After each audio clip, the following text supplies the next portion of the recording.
Should be an absolute cracking game this evening.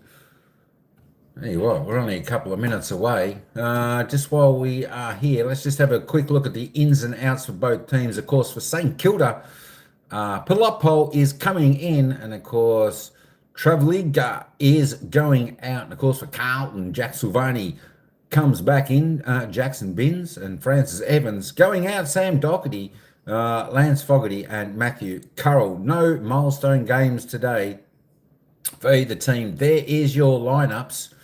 There is your lineups for today's game. There are the players and the positions there. If you want to pause that while you're watching it, please do so, and you'll know, and then we'll listen in. All right, folks, we are going to head down to the ground. Just before I go any further, let's just check and see where these two teams are on the ladder.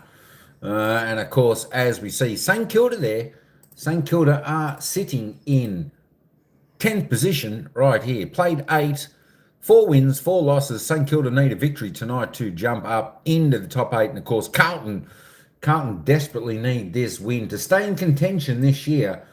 Even though we're only into round 9, they need a victory or else they're going to start to fall behind a little bit too much. Is Carlton. Carlton sitting down there, played 8, 3 wins, 5 losses on 12 points. They're a game outside of the top 8, so they need to win this. If Carlton can win this by a big enough margin, Carlton may just slip into the 8 and override GWS. So it should be a fantastic, interesting game here tonight, folks. All right, let's get down to the boundary side. And, of course, we are going to stick with them. The toss of the coin's been won. St Kilda's won that, so we're going to head down to the ground for the opening quarter here at the MCG. Western Kilda taking on Carlton. Countdown to the bounce of the ball here.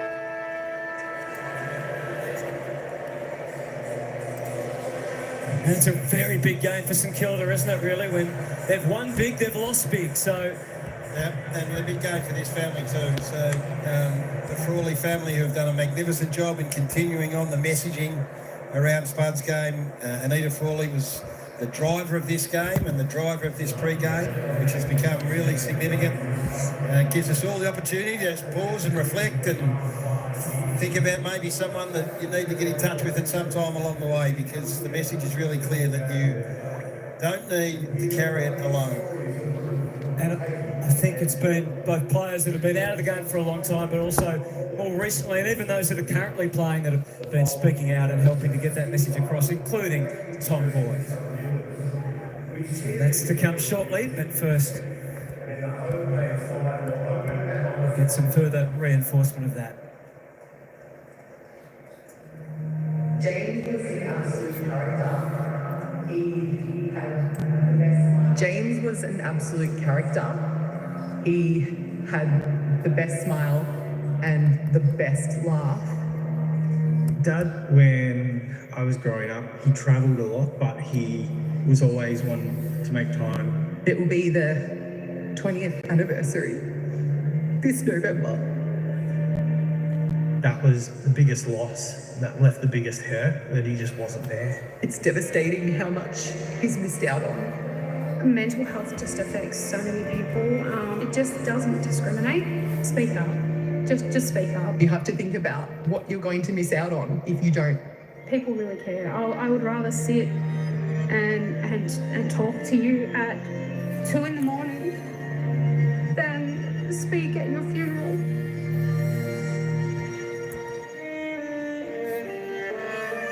We love you and we want you to stay. At the end of the day, that's all we want.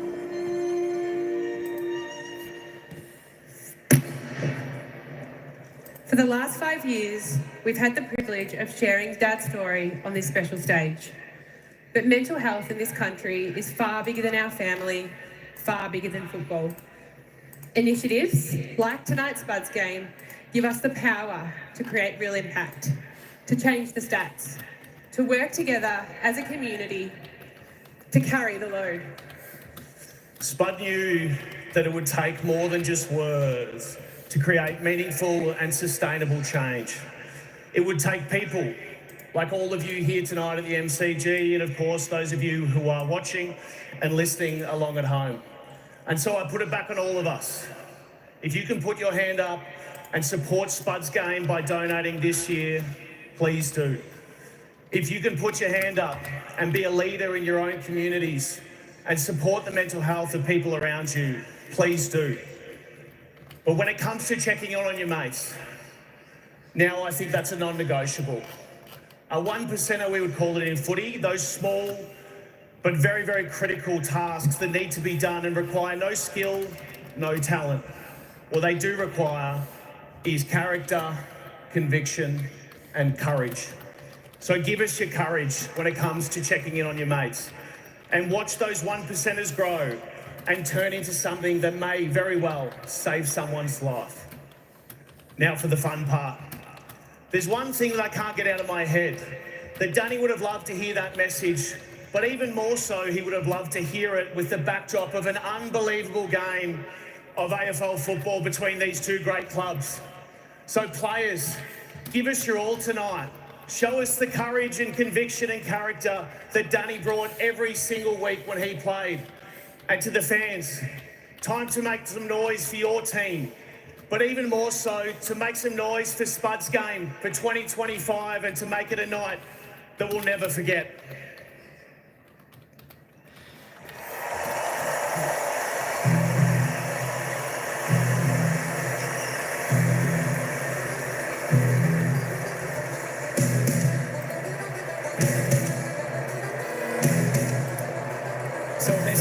To not just absorb, but to take action on, beautifully delivered out in the middle of the MCG. A message with real meaning for everyone.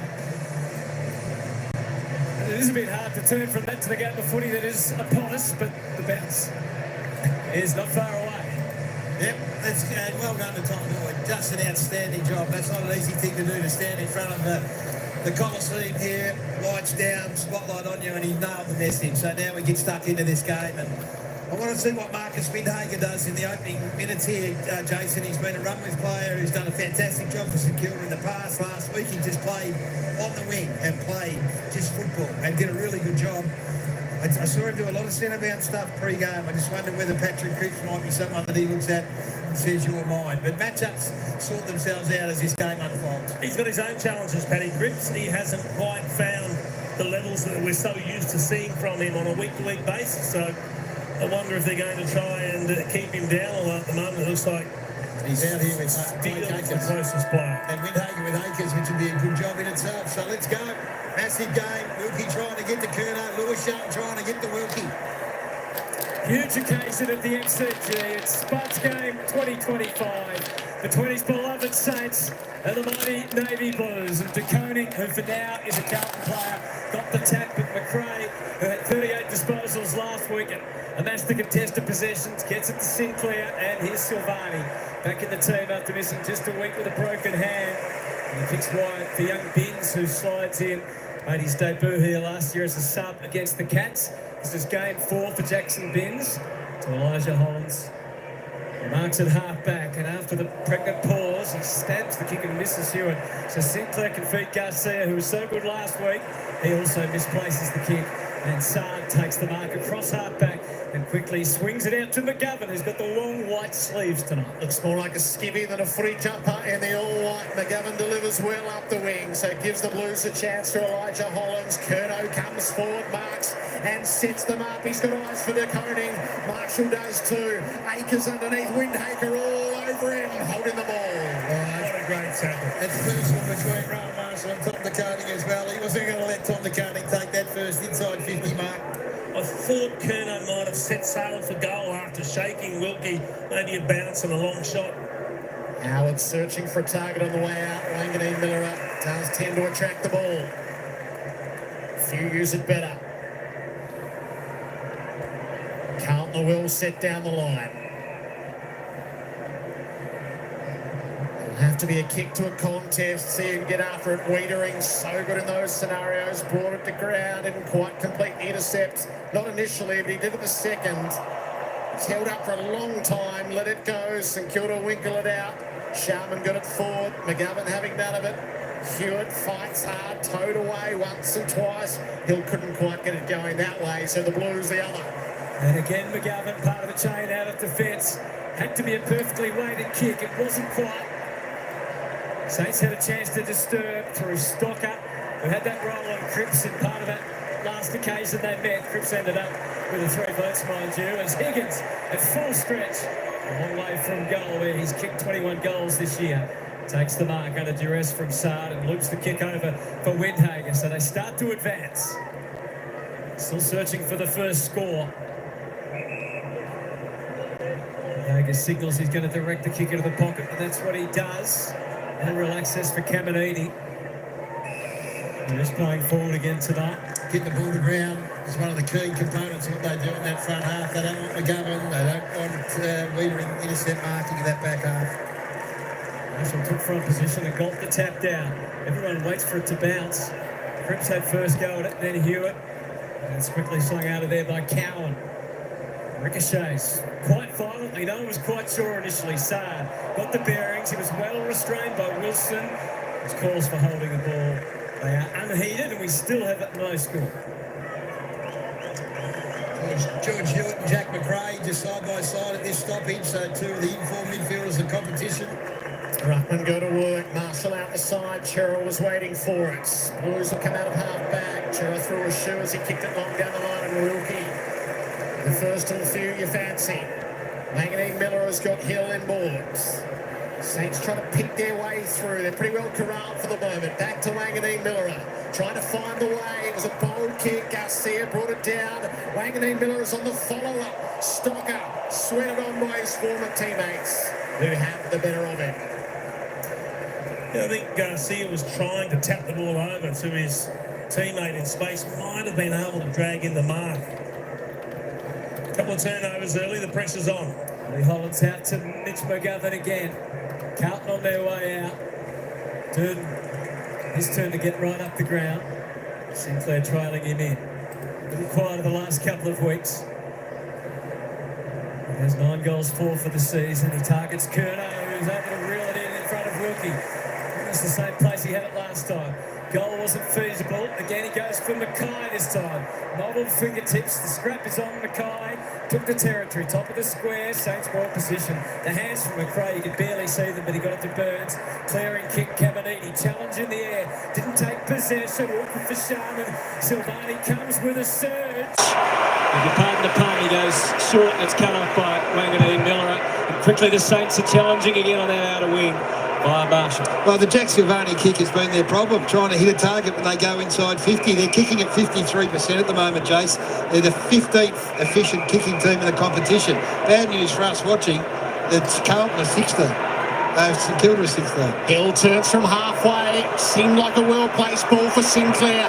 Got it to Higgins. Good on the snap. It'll land in the square and go through. Snappy Jack. Right on the jump straight away. None better at that art form in the game than Higgins. And he's in imposing form, Jack Higgins. He's just kicking multiple goals week in, week out. I'm glad he kicked it because Windhager had pushed into space. Was all on his own to the left of screen. You might see him come in when the snap comes. He could have strolled in and kicked the easiest of goals all on his own there on the left, but it's a brilliant snap. His goal sense is extraordinary, Jack Higgins. So we talk about kickers and being able to maintain possession and how important it is for both these teams struggling in that department. He's been outstanding. He's right there for the Coleman medal. Messiah Wanganeen Miller has had 7 possessions already off half-back. So important. You mentioned it pre-game. Durden trying to get to him to do a job. He's off the chain. Career best footy from Jack Higgins, 22 goals, 6. And snapping them almost literally from everywhere. Right up in that Coleman race, only a couple off. So Saints get the first after a fair bit of work went into it from both teams. Hollands dispossessed again. Marshall, quick revision, and his second choice was a good one to Wilson. St Kilda on the move. The leads were held for a moment. Sharman goes back to the square, and the lateral lead came from Hall. Right across the middle of the 50, and you can see where he has it tucked away in the corner. It's a good decision in the end. The big forwards, or the so-called big forwards, Philippo was down there, and Sharman and Caminiti, they all had good movement but didn't get great separation. So you don't have to be the key forward. As long as you can get a bit of space on your opponent, as Hall did then hit him up. And a good find for the Saints from mid-season last year, 7-7 in 8 games, 15 disposals last week. Didn't kick a goal, but he's got one tracking tonight.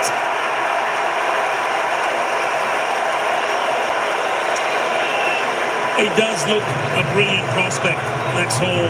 He's coming to the team. He's played every game this year. And when you look at him, his numbers at the end of the game, he's always heavily involved in score involvement. He makes things happen, whether he's setting them up or, in this case, finishing. And you're right, Gaz. I love the fact that you can find a non-key forward. It means the guy with the ball's made the right decision. He hasn't just been drawn to obvious players. He's picked the best option and found space. And that's what the hard thing is for a defensive group, is you don't know who's the primary target. You know Owens will hit up, you know Caminiti will try and draw the footy, and you know Sharman's been in great form. So the Carlton defenders gravitate towards them as Spear does, the unlikely Hall. Now you've got the two smalls that have hit the scoreboard. 2-0 the Saints way early. They have the jump. DeConing rises high, brings Walsh into the game. Caresses the kick up to half forward. Evans brings it to ground and then keeps it going the Blues way. McKay in the grapple. This is their big chance here, I reckon, Jace. We're fascinated with Wilkie and Kerner. We'll be watching it all night. But if you're looking for a decided advantage, I reckon McKay v Howard. He had great front spot, Dougal Howard, but he wasn't strong enough to hold it. He just got muscled off the ball.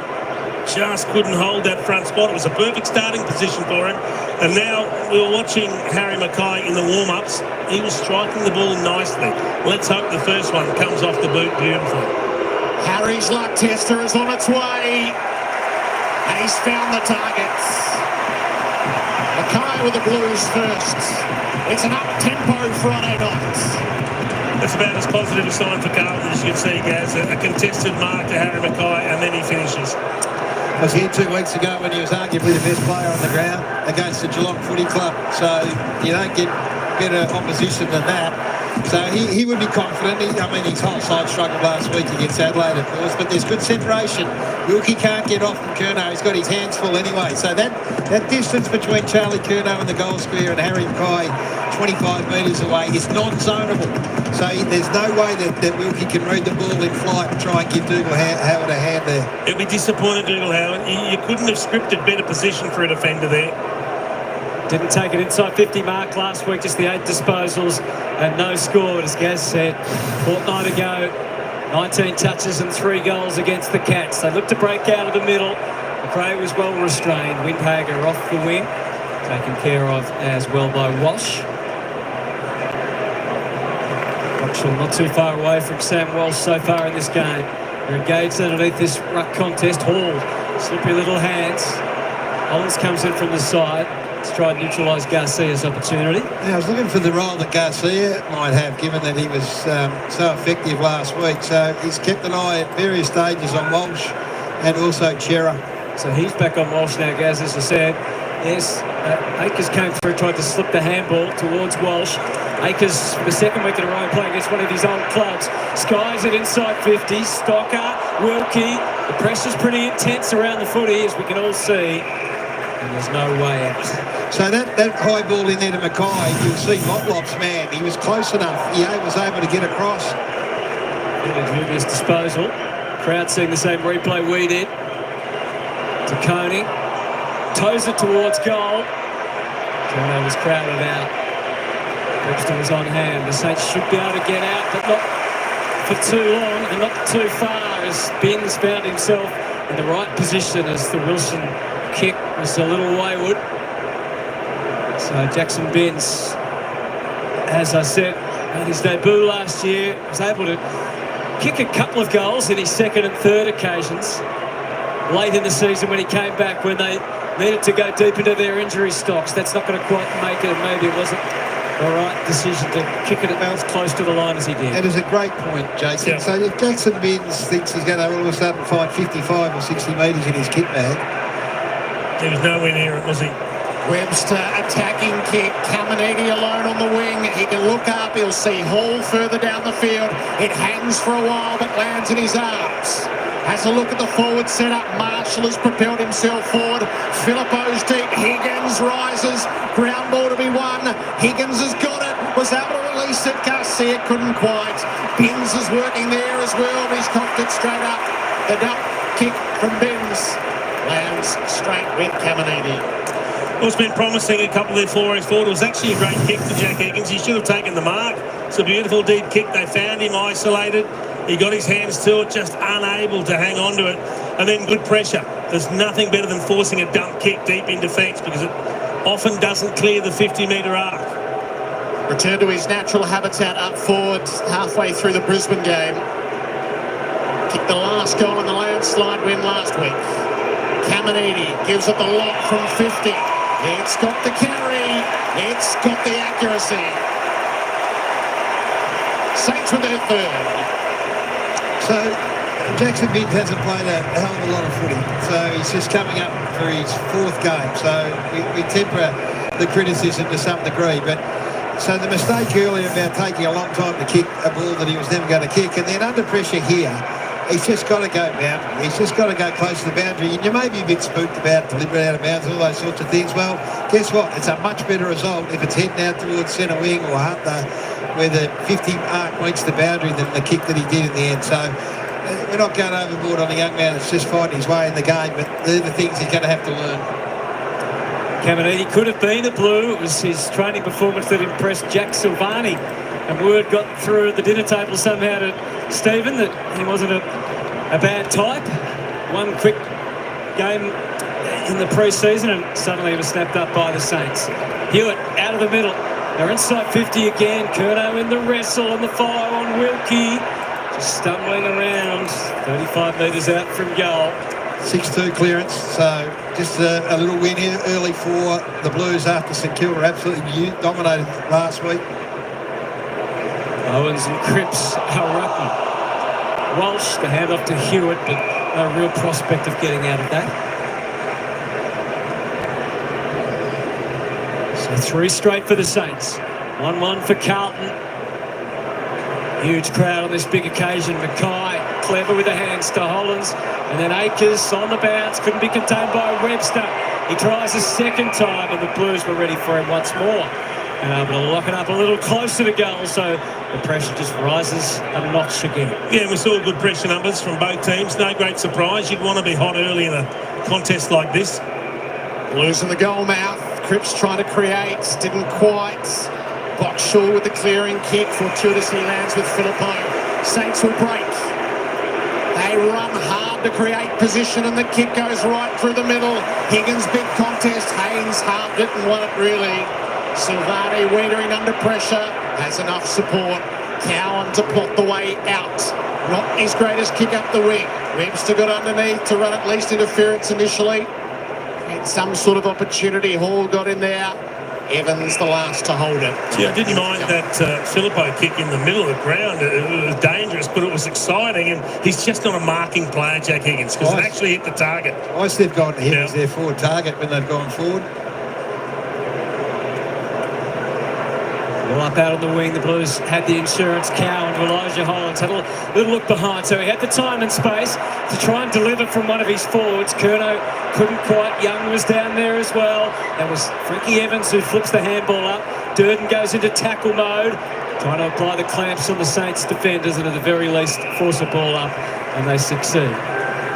So just past the midpoint in this opening term.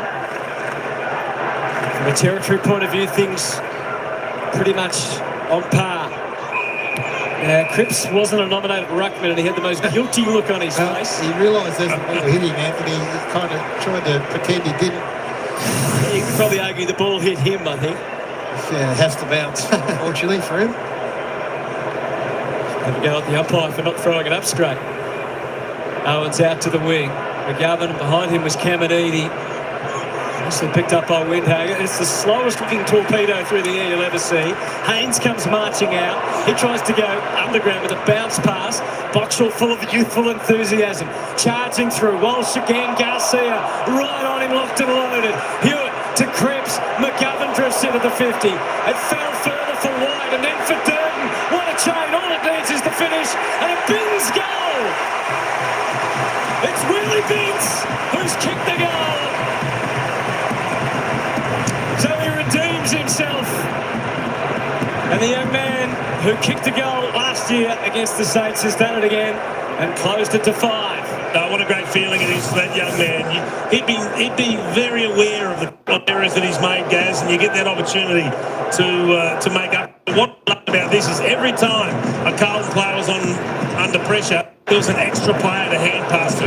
There was always someone running in support. It went across 1, 2, 3 sets of hands. There's always an extra person there running in support, and a quality finish.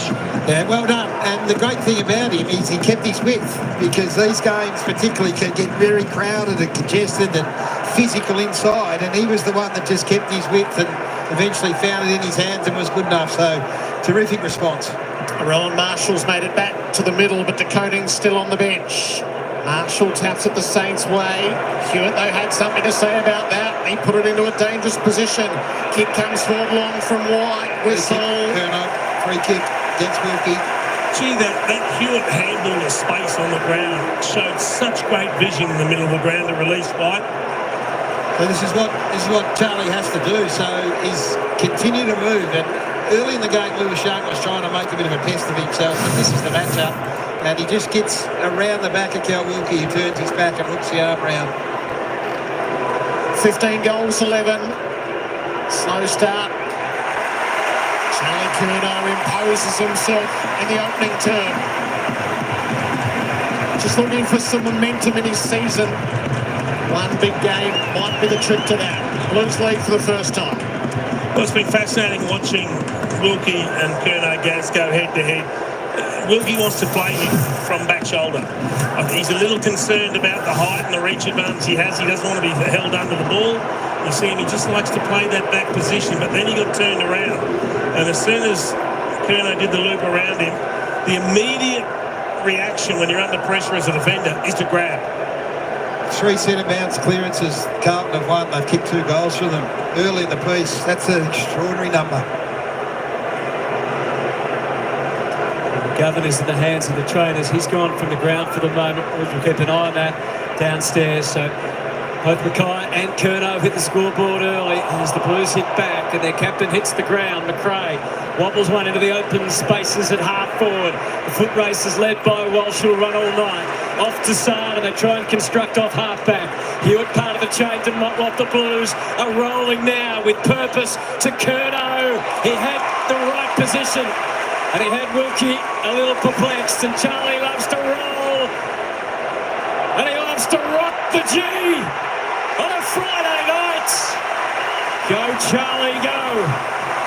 Well, this is uncharted territory for Cal Wilkie. I did some numbers on him through the course of the week. He's had 74 1v1 contests since 2024. He's lost 10. I reckon he's lost 3 tonight against Charlie Curnow, which is just unbelievable to see this man. And it's a great sign to Charlie Curnow. We know how imposing he is as a physical specimen. This is their strength, Carlton, their ability to move the footy from one end of the ground to the other, particularly in the last month. But they haven't been able to finish it off, Jace. And that one-on-one win there is a rarity. And then the way he went back and slotted it, they've got this part of the game humming at the moment, the Blues. He's got an enormous reach advantage, Charlie Curnow. Able to get up a lot higher to where the ball is before Wilkie can spoil. Rubes, what's happening with McGovern? Well, while Charlie Curnow's running amok on field, Mitch McGovern's just gone down into the rooms with the doctor. Just looked a little worse for wear after that bump from Dougal Howard. Was really struggling to stand upright. Just looked like maybe struggling to breathe. So whether it's the sternum, we're not sure. Here's Charlie again. He made the spoil. Motlop to Curtin. A lovely ball inside. And Cripps will take the set shot. It's all happening from centre square for Carlton. Yeah, that is dominating the territory, but all of a sudden everything's going quickly into the forward 50. And it looked like Durden was going to tee off the goal. I thought he had a look and then he squared it up. That is a great decision to find your skipper there. Give him a chance at a regulation set shot. He was best on ground in that game at the end of last year. 30 disposals, 18 contested, and the last of his 45 Brownlow votes. Patrick Cripps with 7-7 to his name this year. Just wouldn't hold. It's hit the left-hand post.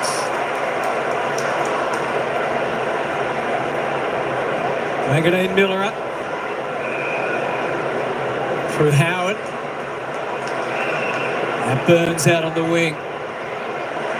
Got the signal right down the line and matched it with a kick to Owens. Could have been some contact, not front on the up by said.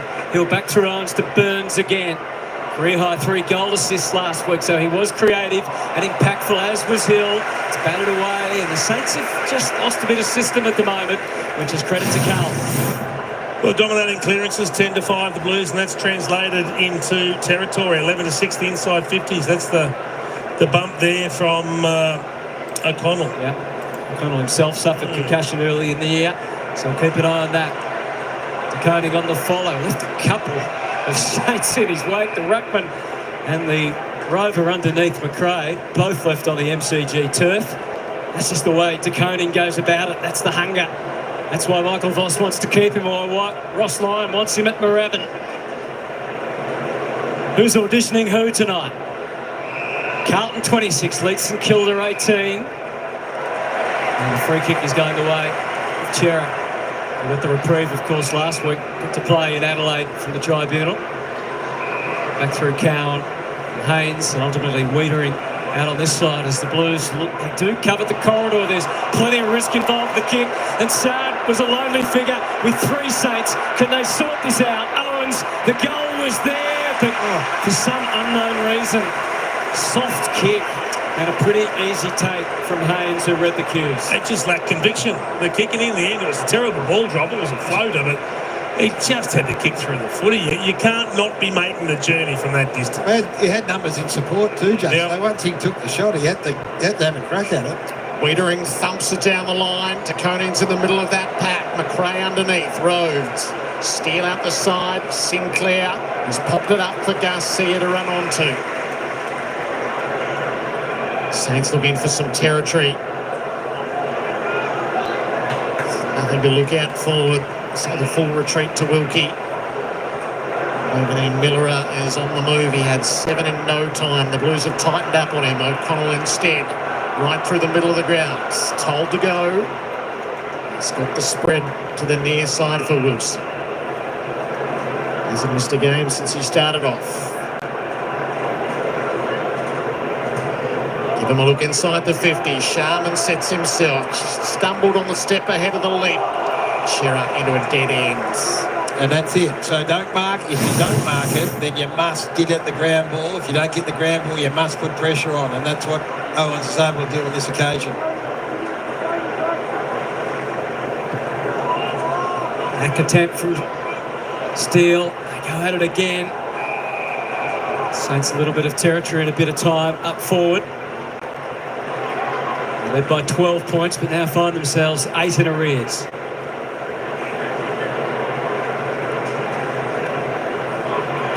DeConing took it upon himself, just handballed it. Still danger lurking. Steele, curl back to the goal square. Haynes got a hand to it. It's going to sit dangerously. Sharman is a very canny player, and he gets boot the ball and puts it through. Not the sort of celebration look we saw last week. It was quite odd, really. Well, it wasn't quite as spectacular as that goal that he kicked last week, but equally important. That's against the run of play. They needed that to get back on the scoreboard. Is it definitely a goal? Waiting to have another look at it on the replay here. The Blues defenders think it's a goal. I'm sure it's a goal. Yeah, he looked a bit well inside the goals there. Savani claimed it was touched. Not a defender alive that doesn't claim it's touched, Hutto, but didn't show a lot of conviction in his claims. Certainly not a Savani. Correct. Yeah, it's the same end of the same goal. Yeah, still blowing.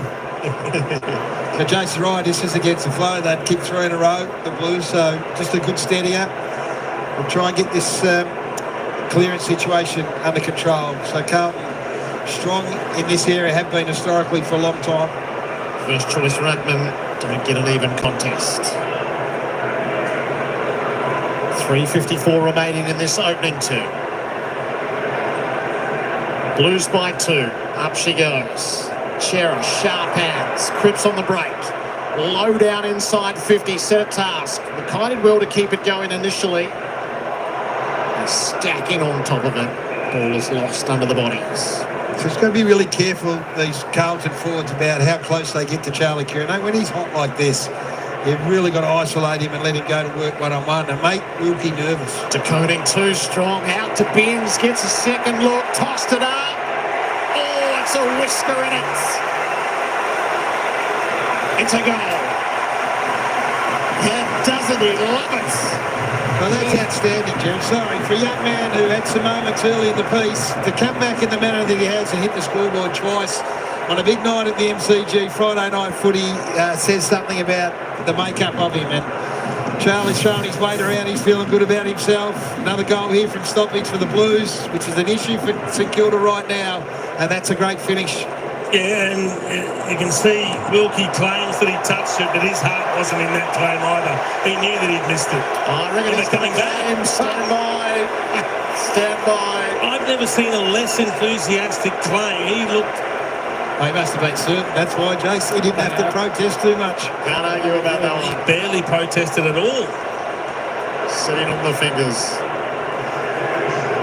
So scratch Binns' second goal, make it a rush behind, and thus it's a 3-point lead for the Blues. He's had an eventful opening term. Has he ever? Some Binns 7 disposals. Thought he had 2 goals. Has 1 goal, 1. Plenty on the plate of Cal Wilkie as well.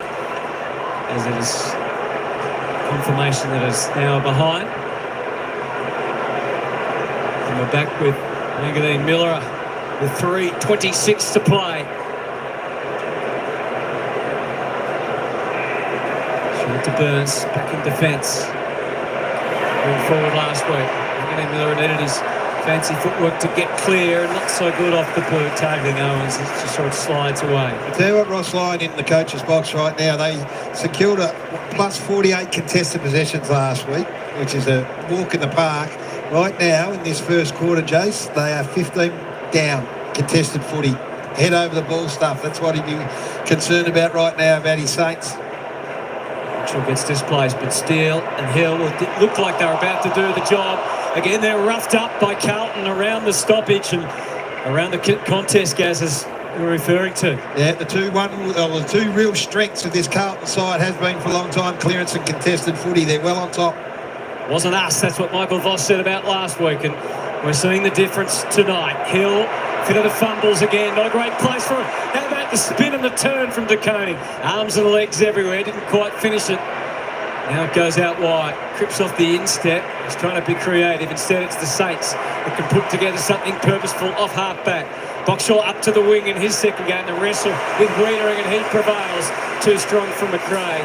It's looking like a Carlton game here, isn't it? Intercept possession by Jacob Wiedering on the back of strong contest. Silvani had a couple of options. He's chosen Shearer. Had a look up the corridor. Just kept his powder dry for the moment. Ollie Hollands. So not the penetrating entry, but in the McKay and Young direction. Wilkie ran into the tackle. Held up, ball it up. 2 to go. Adam Shearer's the one at the moment doing the damage at these stoppages. And the Blues build another goal from it. McKay to open space. Sinclair quick onto the boot. Owens. And the Saints will get motoring through the middle. Owens just holds up and gives them time to set. Yeah, a bit of composure with the footy won't hurt the Saints. The Blues are bringing the pressure. They've just got to withstand it. It's not a great kick. Silvani always had the best read. There were options better. Oh, he tried the torpedo, Silvani. Saw one poor kick and bettered it. And so brought to a halt at half forward for the Blues. So their kicking hasn't been a strong suit for a while now. The Carlton Football Club, they're kicking at 56%, Chase. So despite all the stuff and the good work they're doing on the inside, they could be tidier. Cutting broke clear to get the tap at McRae, and Hill and Steele went to work. Cripps wipes all that away. Flushes the kick to the top of the square. Wanganeen Miller again in the air. Takes the mark and places it for Sharman. Well, the Saints go in a hurry. We've got no choice now. It's a play-on game. After the standoff, Burns have put that together pretty well. The ball behaves itself. Sharman off the left. Again, he goes for Higgins. Not normally his strong suit, the marking contest. And he overplays his hand. And that, for a moment, it might have been 50. Is that an issue, Jace? 3 times now. Yeah. Long out of defence, and Jack Higgins has been the target. Is it Caminiti not reading what's unfolding ahead of him? Starting to set it up for Wanganeen Miller to have a jump at another pack. Spoil, Bins, just mishandled on the way through. O'Connell knows no other way than wholehearted. But across the boot came White. I'm watching Caminiti, who's in the back of his mind, I'm sure he's been told that he's got to look after Jacob Wiedering and make sure he can't be an intercept player, but he also has to be a forward Caminiti at the right time. Now, I know he hasn't played a hell of a lot of footy up there in recent times, but reading what's going on up the ground is so important. Lord warming up suggests McGovern might be out of the game. Silvani trying to repel, didn't. Sharman up to the teeth of goal. Awkward ball. Akers let it land. He needed help and he had it. Sardan Akers nut that out pretty well. The kick's not much chop. It'll land in, but it still cost him possession, you'd think. Back to the Saints' custody. It is, but Stocker has to find a target immediately as the clock counts down in single digits. He very nearly did with Thorpo, and the hands were up. The siren sounds. And Cooper Lord looks like he might be part of the action, as we said, into the second term. And it is quarter time here, an eventful one, a high-scoring one, and a very special occasion it is. It's Spud's game, and at the end of the round, there's no better to get all the information and the discussion and the debate than right here on Fox Footy, AFL 360 Coaches Night with Gary and Jared for the hard week. And all right, folks, it's quarter time here at the MCG. It's Carlton leading St Kilda 4-3-27. St Kilda 4 straight goals, 24. Kicking nice. St Kilda started off the game, well, pretty hot. I tell you what, Wanganeen Miller, he's had a fantastic opening quarter there for the Saints. And, of course, for Carlton, who's, a little bit harder over the ball, started off well, of course. Paddy Cripps having a great opening quarter with Curnow. We're going to have a look at some of the player stats in just a moment. Let's welcome in, of course, who we've got in there. Tinane Bem Bem, the manager's in the house. Hey, folks, if you're in the live chat, don't forget, we've got a poll there. Who do you think's going to win tonight's game, St Kilda or Carlton? So far, we've got 75% saying St Kilda is going to win this game. If you're a Carlton fan or you're a St Kilda fan, just jump on and tick off one of those. You can vote who you think, and we'll see at the end of the game. Let's go and have a look. Let me just reload this up, and let's have a little bit of a look at the goal scorers so far. And, of course, there's only one multiple goal scorer out on the ground so far after the opening quarter. And, of course, that is Charlie Curnow. Goldilocks, I like to call him. Goldilocks Charlie Curnow, he's got two. He's kicking straight. 2 straight goals from his 4 kicks. Harry McKay, the other big man down there, he's kicked 1. And Jackson Binns also one for the Blues. For the Saints, Cooper Sharman, Max Hall, Jack Higgins, of course. Jack Higgins was the opening goal scorer of the game today, folks. All right, as suspected, Wanganeen Miller, on top with the disposal count so far with Ryan Burns for St Kilda, both with 10. As I said, Wanganeen Miller having a fantastic opening quarter. 8 kicks, 2 handballs, 4 marks and a tackle, doing a great job there. Best for the Blues, Jackson Binns there on 9 with 7 kicks, 2 handballs, 2 marks, 1 goal, 1. Nicely done to him. Jack Sinclair there. Next best for the Saints on 8. As I said, Paddy Cripps has had a fantastic opening quarter. He looks on song and ready for a big game here tonight. He's had 7 in the opening term. 4 kicks, 3 handballs, 1 mark, 2 tackles, a clearance, and a behind. His behind hit the post, so could have easily just got through the goals, but just faded left. There we go. We just roll down a little bit. Let's check on and see who ours. TDK, Tom de Koning. He's just had the 5 touches so far, the 2 kicks, 3 handballs. He's had 7 hit-outs, so 2 clearances for him. Adam Sarge asking, well, he's just had the 4 touches, the 2 handballs, 2 kicks. Harry McKay, he's kicked 1 goal, 4 possessions, 2 kicks, 2 handballs. He's had 1 mark, 1 tackle, 1 hit-out, 2 clearances, so he's got a piece of the board. Good on you. There we go. All right, let's just keep rolling down.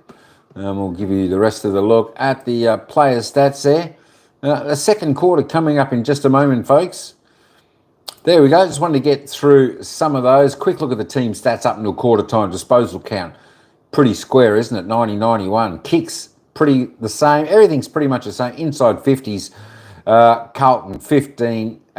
St Kilda 10.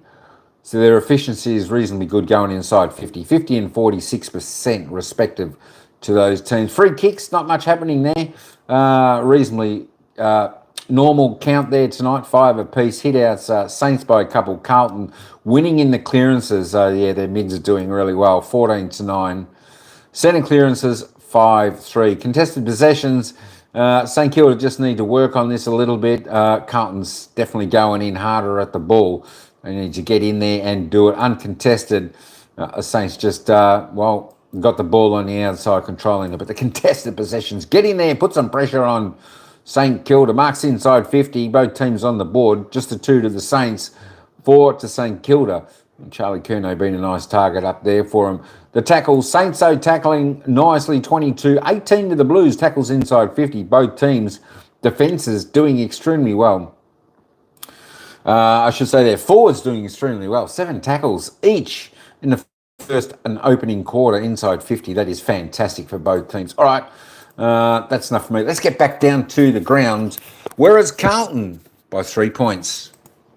Now he turns, he braces, he doesn't bump though. I think he did a great job of going in low. So McConnell, who was concussed himself a couple of weeks back in that significant incident with Richmond and Ryan Mansell, I don't think he has a case to answer. I don't think so too. I think it was pretty clean, boys. So much energy down here. Great high scoring quarter so far. Got your Rube, yes. It just looked like a Carlton game in the middle of that first quarter, Jace. They got to work. Their clearance stuff was really strong. And the thing that they've prided themselves on now for a number of years is their ability to win contested footy. So they're plus 14 in that for the first quarter. That's an outstanding result. Now, to St Kilda's credit, they were able to get themselves back in the game on the back of pressure. They upped the ante in a big way. It's been untidy. It's been a bit messy. It's got into a bit of a scrap, but they were able to close it back to 3 points. Charlie Curnow, a big factor. Yeah, it's been an entertaining first quarter. We hope we get 3 more of the same. Carlton's a pressure team, number 2 pressure team in the comp. Can St Kilda handle that for full quarters? And conversely, can Carlton use the ball well enough when they win it? Interesting. Young is staying forward despite the fact McGovern is off injured. Terra's gone to half back. He hasn't touched the ball, Young, but he's obviously structurally important to what they want to do tonight. Yeah, and they're not super tall at the other end of the ground, Hutto, which doesn't stretch them that much. So I think they're able to do that. He's just got to be very aware of his positioning and how close he gets to the number 1 matchup. McKay's had his moments as well. St Kilda defence has had their hands full. Centre bounce has all gone, it had gone the Blues' way in a big way. The Saints won the last one. Carlton by 3. Second term on Friday night footy. Good bounce to work with. Marshall had it sharked by Hewitt. Away to Cripps. It'll lob up at the 50 and Wanganeen Miller has set himself. He didn't complete the mark, but he's got it. Wilson works it away. Howard back to Wanganeen Miller. He's into double figures early. He's changed his mind once or twice, trying for Higgins, and that's been a faulty strategy. Hewitt has it. Off to Sard. There's nothing more than a bounce. Haynes got to find his way out of a tight spot and does so.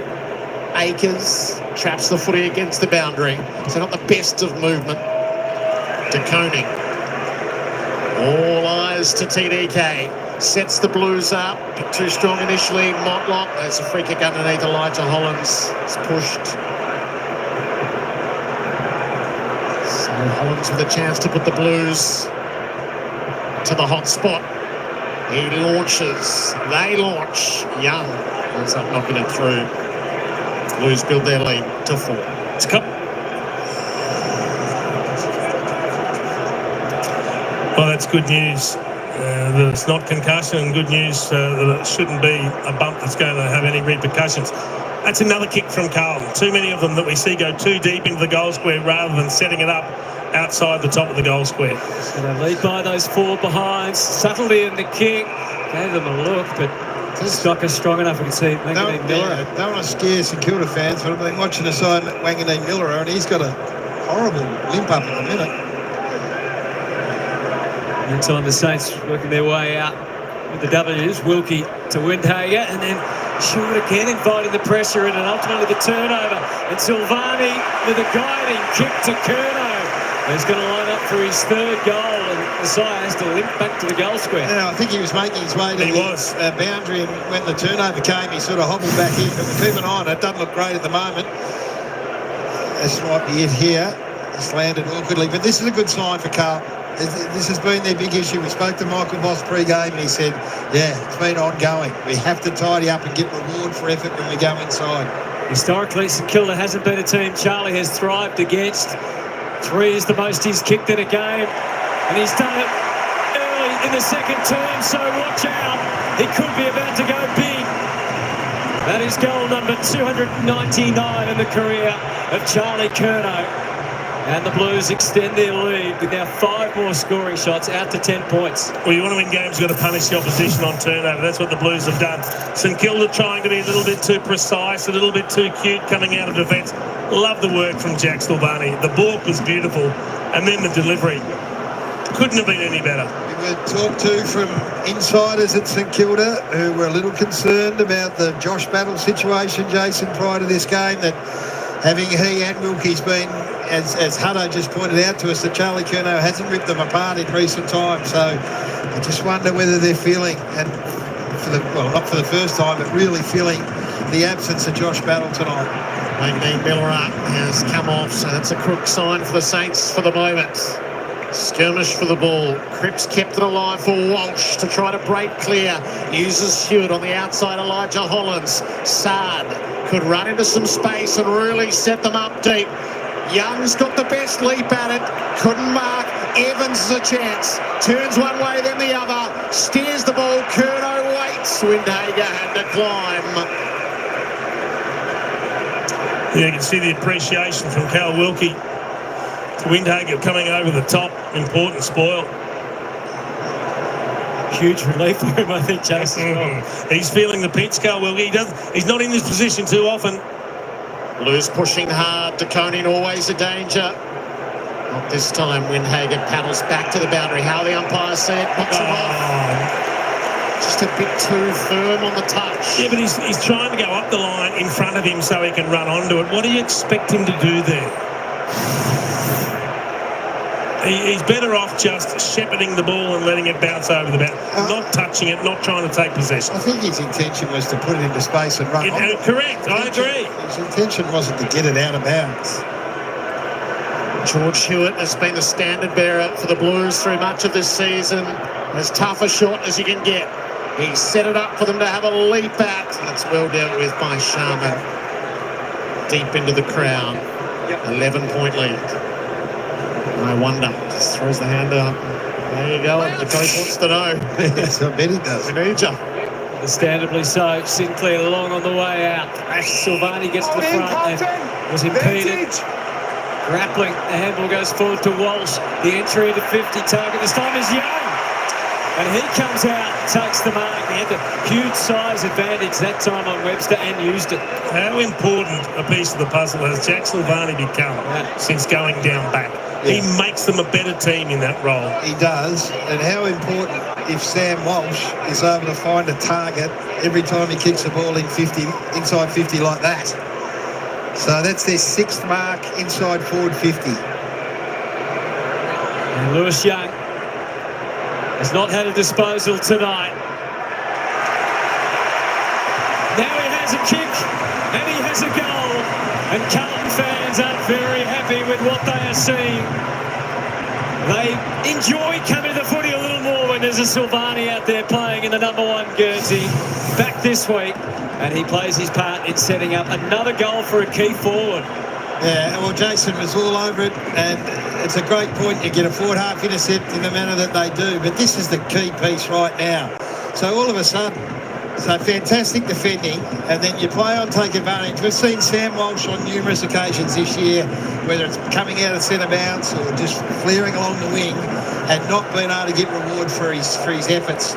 That's a beautiful kick to the advantage of Lewis Young, who's good enough then to complete the play. That is what Carlton fans have been waiting for. Here we go. 19-10, the inside 50s in favour of the Blues. So to get to work in the middle again, the Saints need a bit of possession. Garcia to Marshall. He will give them a look. No, he won't. He's kicked it straight to Haynes. Just the missed kick on the way in. So no territory at all, really. Cowan on the way out. Sprints to Chera. Outside 5. Kilda have deployed the defence pretty well. So long up the line. McKay presents with purpose. The contested marking we saw a couple of weeks ago on this ground. And Ross flagged that this is what St Kilda have been vulnerable against. Harry sets it up. Durden set a big task. Marshall with the intercept. So what they've been really good at here, Carlton, is intercepting the ball back before it gets into their defensive half. They've kicked 25 points from their mid-field intercepts, which is a huge number. Saints get it back to the wing. And this is a win. It's a win, Hutto. They're through. Now Cole finds himself forward of the wing to Hall and to Hill. Can they put this together? No is the answer. Leader and gifted a pass, which wobbled off the boot of Hill, who's the latest to feel it. He's a bit lame as he gets to his feet. The footy, meantime, as you can see, has gone zinging out to the outer side. The Blues are on the way out through Acres, and again, McKay getting up the ground to present, to give them a way forward. Yeah, that's a great sign for the Blues when he did this against Geelong beautifully. The Chera wasn't perfect, but the kick to half forward. Durden was the early riser, not penalised. Wilkie through Webster. Again, it's a chance for Carlton to get a hand in. They weren't quite able to do that. Saints getting in each other's way. Boxall and Hall. Cowan more decisive to De Koning. Deep, but the Saints should be able to repel this time. As Young was a little off the pace. Michael Voss will be thrilled where they're turning the footy over the right in the dangerous part of the ground. Caminiti works his way up to the wing. Can they get something coherent coming forward? Sharman, so a long way from home. They're two major targets before they hit the 50. Well, Matthias Philippu's just got to present.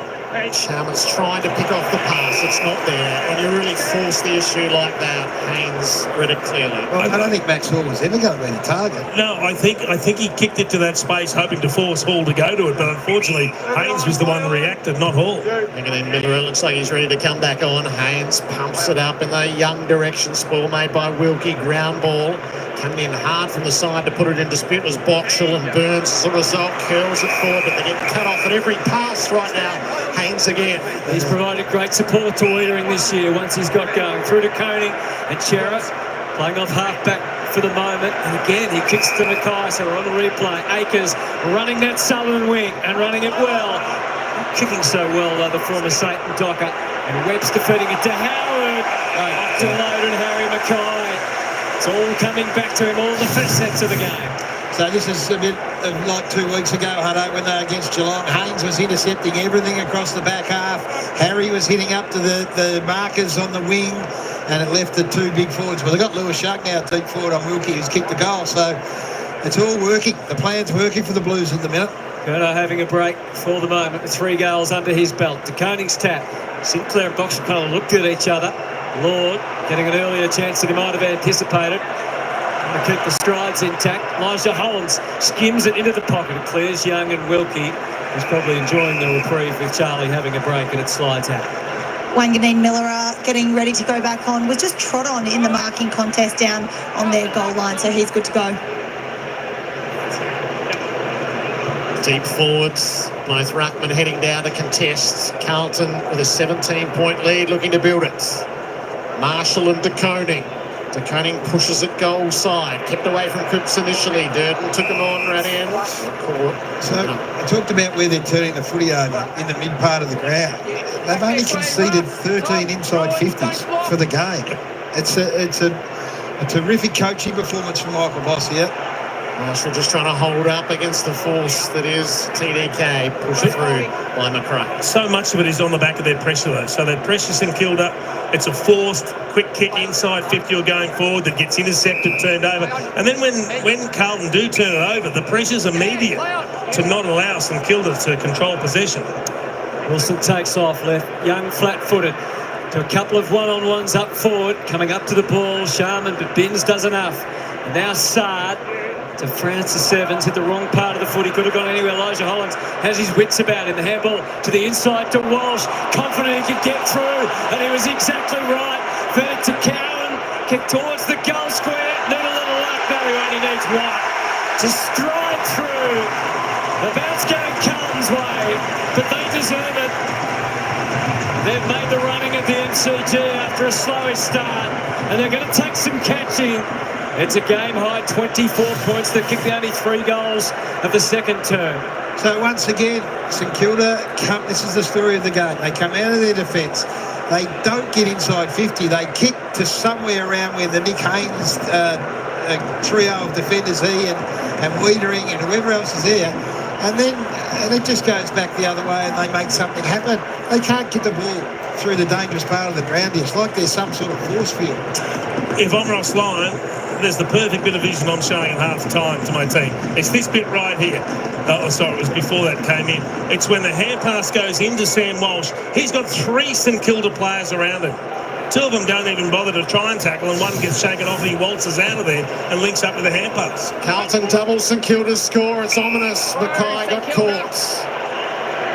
They've got to dig in here. They've got to get their head in the hole and start to win some contested footy, St Kilda. Owens is going to search for a target. He sits it up in no man's land. Sharman trying to get a run. Silvani. That is the 11th intercept mark of the game. Has not missed a beat from the week off. Lovely kick to Haynes.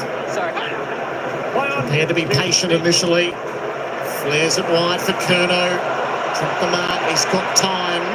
And he's got support out the back. Wiedering needed a bounce. He's in stride. Filippo stuck the tackle. Wiedering missed his boot. Filippo takes the advantage. Windhager sets the Saints up for Higgins. Bounces. He's good at creating something. Sharman trying to work it into space. Filippo gets a sniff. Brought down the moment that he did. Carlton's pressure excellent. And Ollie Holland stuck his head in the hole and wins the free kick. I love the desperation in their defence. They just weren't giving that up at any stage. It was better though out on the half-forward line where St Kilda were able to win a 50-50 contested footy, and they finally got an inside 50. At disposal, Cripps tried to launch. Plenty of opposition in there. Wilkie and the Saints muster through Steele and Windhager. Then Hall from the corner pulls the kick for Filippo. Better. Takes the grab and will line him up. Yeah, so and this will be the vision that Ross can show them as well, Jace, is that, hey, the last 2 minutes, we've been able to win it back in our front half through some really competitive footy, and the ball use going forward's better than you get a genuine jump at the ball from Mateus Philippou, which in this occasion Jack Silvani can't do anything about. Part of the hope and the long-term plan. 190 centimetres, he's a midfielder, he's a forward. After a delayed start to the season, he's back and he's hitting the scoreboard, and the Saints need a spark, and it's come from Mateus Philippou. What can they turn that into? Well, let's just have a look at what happens when you do win a footy, a 50-50 footy in your half. So it's Steele that wrenches it out. Hall then kicks to a really dangerous spot, and Philippou does the rest. But that's been too few and far between. They've won hardly anything between the arcs from a contested possession point of view. And this fella who's missed a lot of footy, I was watching him a couple of minutes earlier, it looked like he needed a spell. He was blowing pretty hard, which is understandable. But he's got a bit of buzz and excitement about him. So he goes to the goal square now with Jacob Wiedering. Let's see whether they can get some, maybe win a couple of centre-bounce clearances and get some field position. Put it in their half and keep it there. Little nick on the eye of Patrick Cripps. Back to the middle. McKay had it momentarily, lost it. Boxall needed Sinclair. Back near McKay. Has support. Wanganeen Miller. He looks fine. He's on the burst. Steers it well. Gives the Saints a look. Caminiti. Filippo leads from the square. Caminiti's thinking glory. Not enough. Well, I've been critical of a couple of Carlton kicks. That's exactly the same. It's too deep. It's too deep. You can't expect to kick the ball 60-plus metres with a drop on. Only a special few in the game can. So you've got to try and set that up to the advantage of one of the forwards. It's hard to White. Young, pretty obvious push that time. Free kick. Good. Welcome by the Saints fans to have. Good for St Kilda again. Yep. Winning the ball back in their forward half of the game of the ground, which they just had not been able to do. Sense the frustration from their fans, but things are on the up now. McKay has been very quiet. It's his second kick cutter.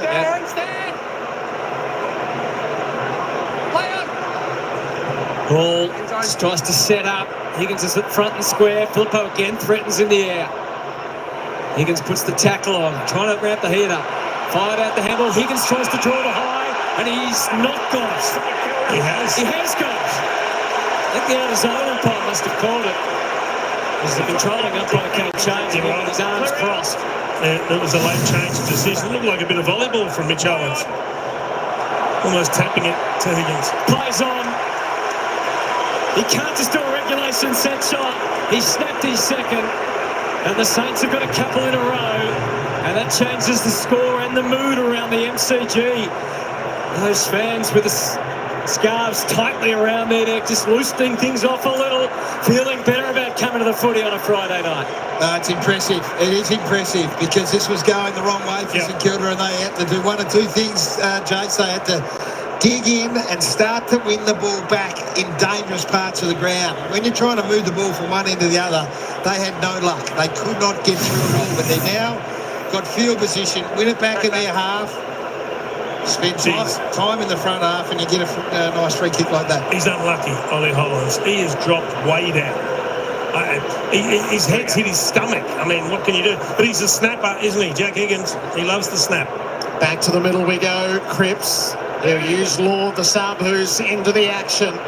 It's a half-forward. Akers from the wing. Martin bounded on. Steers, not really know where he was quite going there. Halfway, maybe Durden six the tackle. Curno's a danger.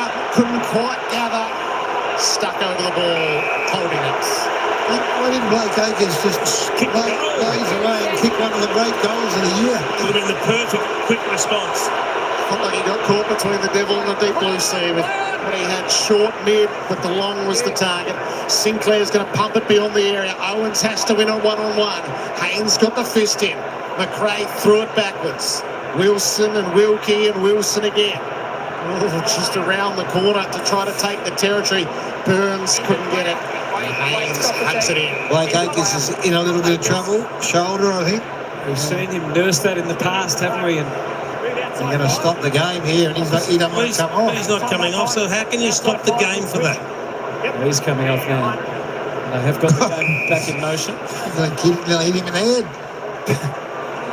And to Silvani, who waits until Walsh comes off the bench and gives Sam a possession. That's not doing 15 metres. Is this one going to be? Yes. It went pretty much the same journey. Ooh, back to the middle. Right, but good. He's a good field kick, Silvani. That's the other positive about him playing down back as well. Down to Wiedering, who got himself positioned behind. So the whole field and all the players on it ahead of him to try and be the architect of a move forward. He wants to get involved again through Sard, who's been prominent as the night has continued. He runs looking for overlap. Still, he's the very last player closest to goal. Don't mind this, Hutto. They've given up a couple of goals. Just take a little bit of sting out here. It's going to be on the bounce. Hewitt knew his way around. He thumps it to the goal square. De Koning, two to beat in the air. Young cast in a roll of a 200-centimetre rover. And he's kicked his second goal. The big becomes a small. And the Blues ship is steady. TDK took the punishment. And Lewis Young kicked the goal. Smart. I think it's a smart footy, but it's a sign of a side that's maturing a little bit, so they're under pressure. Just maintain possession, take a little bit of heat. All the momentum has been secured the last few minutes. And Nasai Wanganeen-Milra misses this tackle right there. And when you miss that, you're in all sorts of trouble. They get it deep and they're able to scramble a goal through. So I think this has been a really good minute or two here. That's the one, that tackle right there. Maybe he's a bit proppy. I'm not sure whether he can stop, but the young forward's worked. He's been able to hit the scoreboard twice this quarter. Ross Lyon will be disappointed with those missed tackles. The Saints generally the number one tackle efficiency side in the competition. Just on Blake Akers, went straight down into the rooms, wasn't able to move his right shoulder at all. It's big, isn't it, with McGovern out of the game in the first term. If they do have to hobble through a man down before half-time. 17-point advantage, and they'd need all of it. Marshall hooked it down, but straight to Cripps. Worked it away to Lord. His second clearance. Stabbed it. Just didn't put enough on it. McKay, Marshall. Come back to McKay. Set a new record for contested possessions for a Saint last week. Garcia, tonight, Star Norm. Yeah, they're 17 down. and he said the fact that he hasn't got his hand on it has been key to that. No penetration about the kick, but Owens makes it good. Got away with a good shove. Trying to milk the 50, arcing around. Well, a few have tried this. Yep. He had Windhager in the pocket or in the more towards the flank, but in kicking range, he's still got him in the pocket, but he's going to back himself. He's got to get the journey. He can bang it, this boy. He can bang it. Mitch Owens, he's been such a feature in the St Kilda wins this year. Putting through majors from long range. That's not getting it done. It'll take some marking. Motlop committed himself in the air. Silvani and Motlop get busy underneath. The Saints stick their tackles this time and keep it trapped in the goal mouth. Thanks, guys. Just over 5 minutes remaining in the second term. Blues have the edge in the 17-point advantage. Higgins is buzzing around. Marshall might do it himself. Trying to show Tom De Koning that he can do more than just get the odd tip out or two. And in the follow-up tangle with Chera, but he missed the mark and it's back to 16 points. How are you seeing the Marshall De Koning match-up, guys? Even, I'm just watching both teams are banging into them, trying to make it really difficult for them. I don't think either of them has set the world on fire. Bins pumps it in the Kerno direction from the tangle with Wilkie. He managed to get one hand free, but it wasn't enough.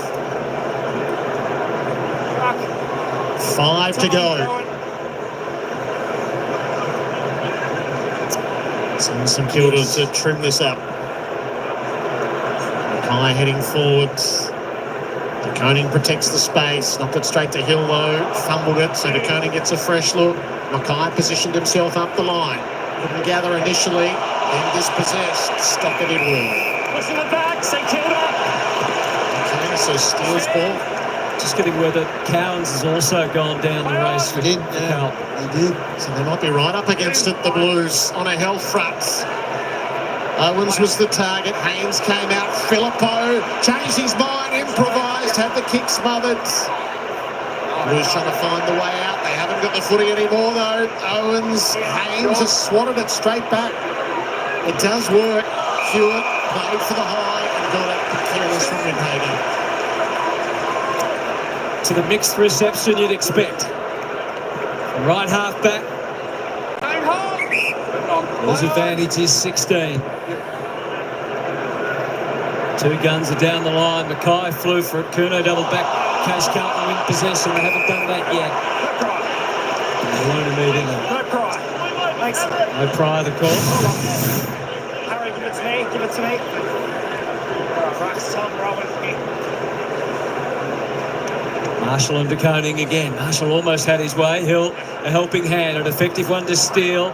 Left boot is a territory taker. Sharman was interfered with by Silvani. Arms around, play on the call. Bins fired out the handball to young Sauce. Scrambles at the halfback. Tough bounce for Motlop. Handled by Wanganeen Miller through Marshall. Back to Hill. Wanganeen Miller again. Gathers the footy and his thoughts. Waiting out on the wings on the outer side. Trying to fly, take the mark and popping it as well. It's Burns. Inclined to his feet. See, now Nick Haynes is in trouble in the hands of the trainers. They are dropping like flies, the Blues. There's a growing casualty list and he does not look in a good way. It's been very good again tonight. Wilkie tucked it under the arm and then slots the pass to Jack Steele. One more kick, the critical one. Well, Haynes off the ground. I know they've got numbers and everyone's in one half, but there's holes opening up everywhere from the Carlton defensive point of view. So again here, Gas. Yeah, he's the one that looks like he can spark them and give them a bit of magic. Sharman, we know, can do it, but he's had his hands full. He's got a look about him, this kid. Oh, he certainly has. We know we've got their faith in the draft. They'll try and land a big fish or two from other clubs, but it's the young talent that St Kilda fans are banking on to lead them into the future. He looks like a player who's just been waiting and waiting to get back out there again. A lot of pent-up frustration. Yeah, and it'll be blowing, and it'll be pretty hard. He's been out of footy for a while, but he's having an impact. Saad takes off. Tries to make it up on the fly. McKay was just taking Howlands. Got the ride, took the mark.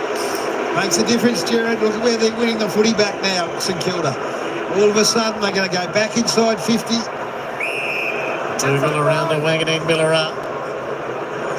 Hall's fireball. Didn't quite go there quick enough, so waited, and Sinclair the next. They're the players they want using the footy. We spoke pre-game, get your best ball users. Wanganeen Miller, Sinclair, make good decisions. And then look for those pockets inside 50. Howard kept pushing up, drags the kick into the pocket. Marshall set himself to Koenig, kept it out of his clutches.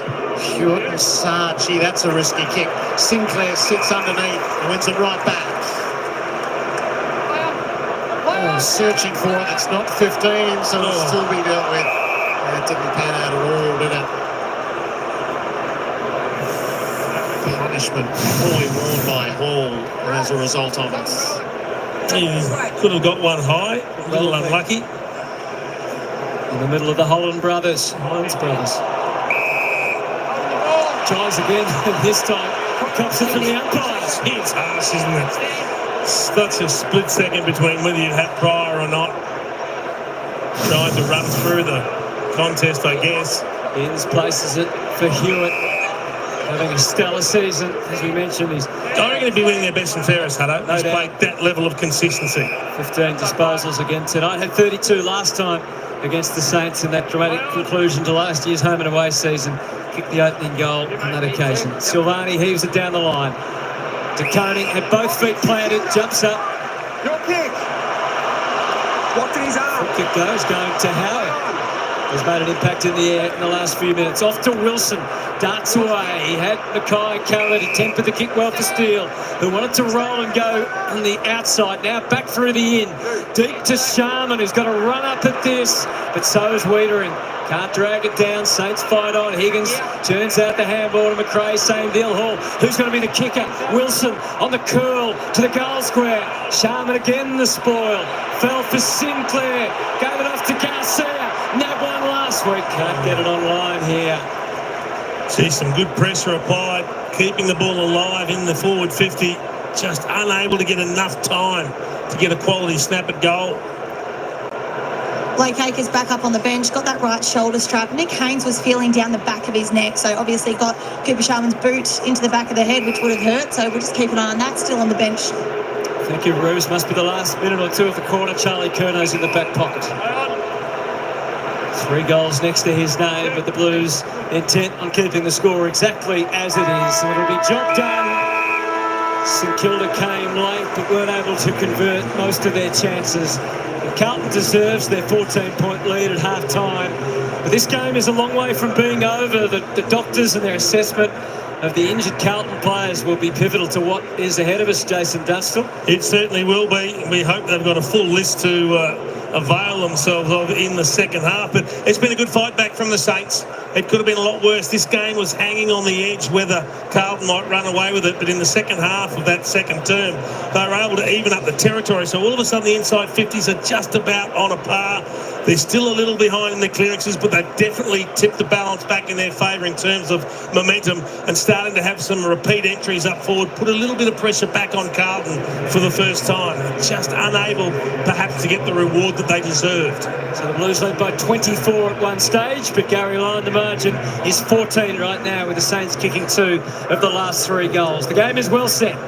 It is indeed. Good on you, Hutto. Good game of footy at the MCG. It's Friday night footy on Fox, of course. It's brought to you by Industry Super Funds. When it comes to super, there is only one symbol to look for. Ebbed and flowed a bit, boys. Both sides had periods of, not domination, but they got it on their terms at different times. Yeah, absolutely. Halfway through that quarter, you thought the Blues were just going to run away with it. Momentum is so precious, isn't it? And they mucked around with the ball out in the wing. I think they kicked out the Wiedering.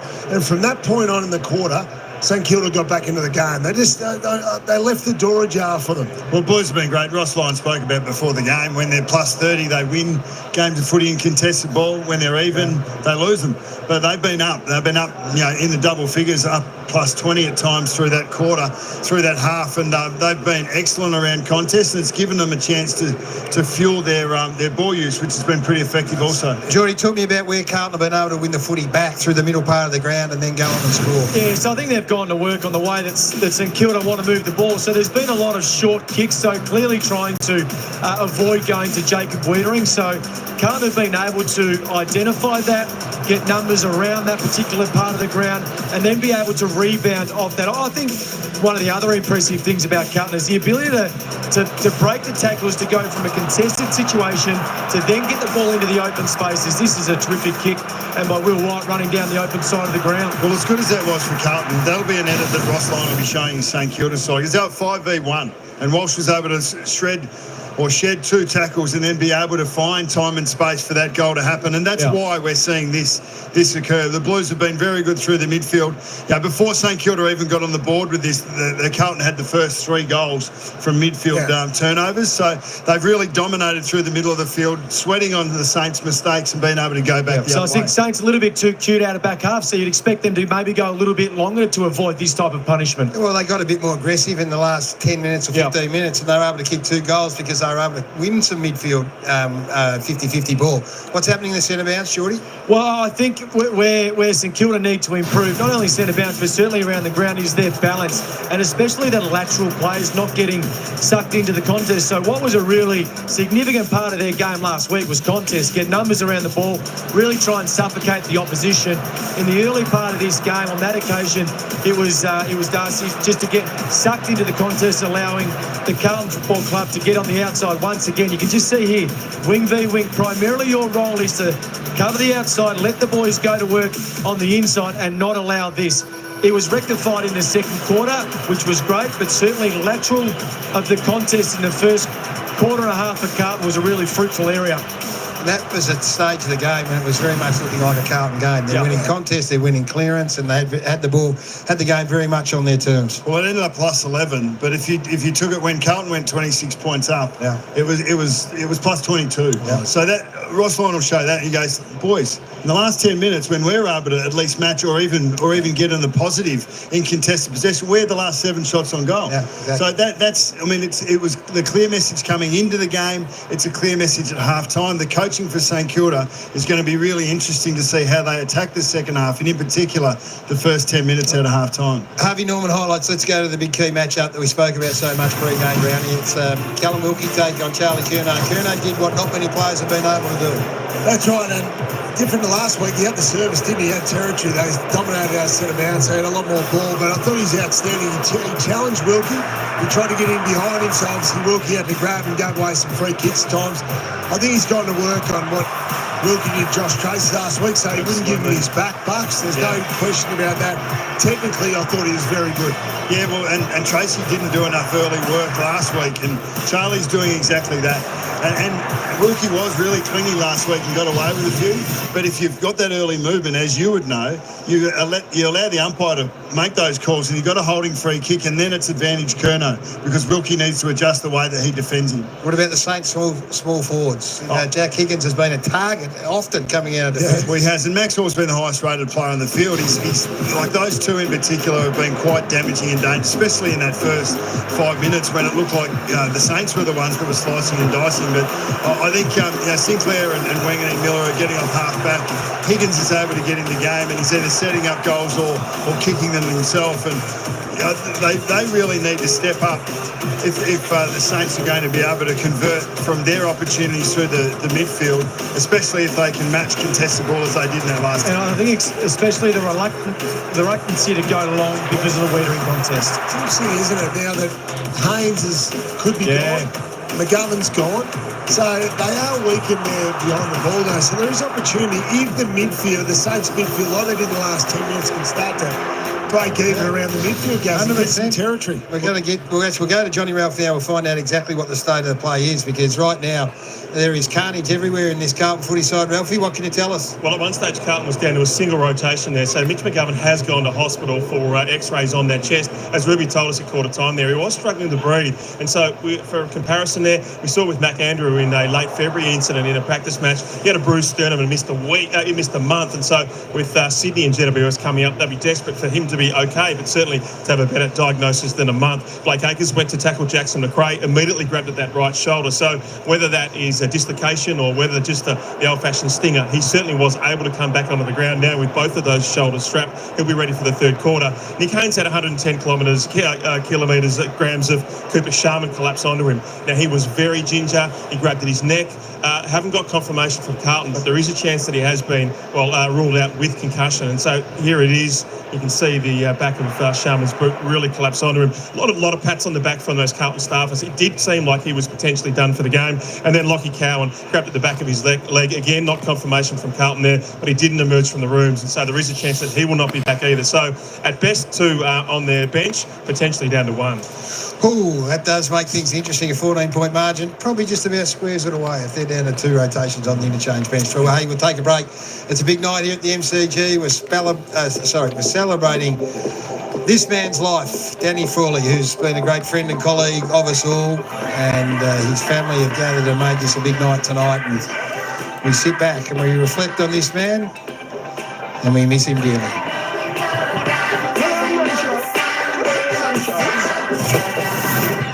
You're not going to get an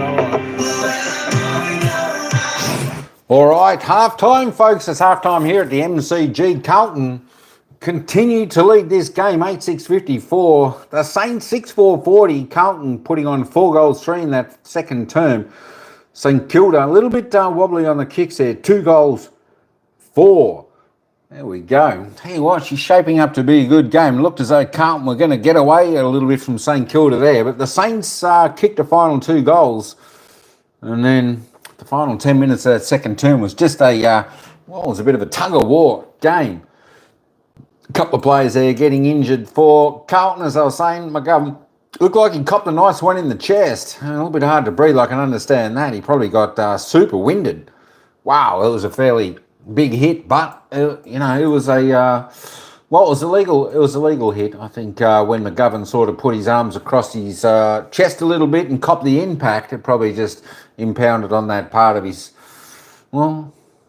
make him not breathe too well. So they were saying. Let's hopefully he'll be okay.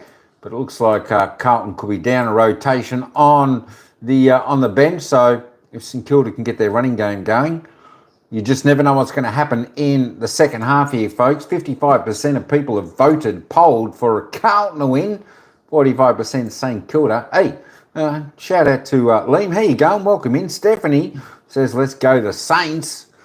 Hey, Sheila, mate. Gee, I make a love shout out. Great to see you in here. Thanks for coming in, one of my members. Good stuff. And, of course, Adrian Sport Channel. Yo, Addy G, what's going on? What's going on in the house? Got a couple of famous people in there. Good to see. All right, before we get back there, I think they were, Danny Frawley, they were sort of celebrating tonight in this game, just cancer awareness game. Of course, this one for Danny Frawley, who was a legend of the St Kilda Football Club. So they're celebrating a little bit of his life there today. Let's just go and have a little bit of a look. Let's just have a look at the live ladder. This is if Carlton win. As I stated, it shows you the ladder earlier. Carlton was sitting down there in 13th, St Kilda in 10th. If you turn the live ladder on and the game sort of stops where it is, Carlton will move up into 9th. There we go. They'll be 5% out. And St Kilda will be down there in 11th. That is the live ladder as it sits. Let's just jump over and have a look at some of the stats for now. See what's happening. Hey, don't forget, folks, we've got a big day of football coming up tomorrow. We've got 3 games tomorrow. It's going to be a ring-a-ding-ding game. We've got some fantastic games. I'll tell you about those games in just a moment. But just have a look at some of the stats of the goal scorers and the disposal getters out on the ground just at the moment. Of course, Charlie Curly Top Curnow leads the way for the Blue Baggers. So he's kicked 3 straight goals. Good to see him kicking straight. Some weeks he's got the yips and he just can't quite thread it through the needle for the goal. But tonight, well, he certainly has. 3 straight goals to Charlie Curnow. Lewis Young for the Blue Baggers, he's got 2, while Willie White, Harry McKay, Jackson Binns are the other single goal scorers for Carlton. For the Saints, though, Jack Higgins, he's bobbed up with 2 for the Saints, the only multiple goal scorer there. Cooper Sharman, Palopo, Max Hall, Caminiti are the single goal scorers. We'll get back to the disposal getters in just a minute. Let's just head back to the commentators and listen to what they have to say.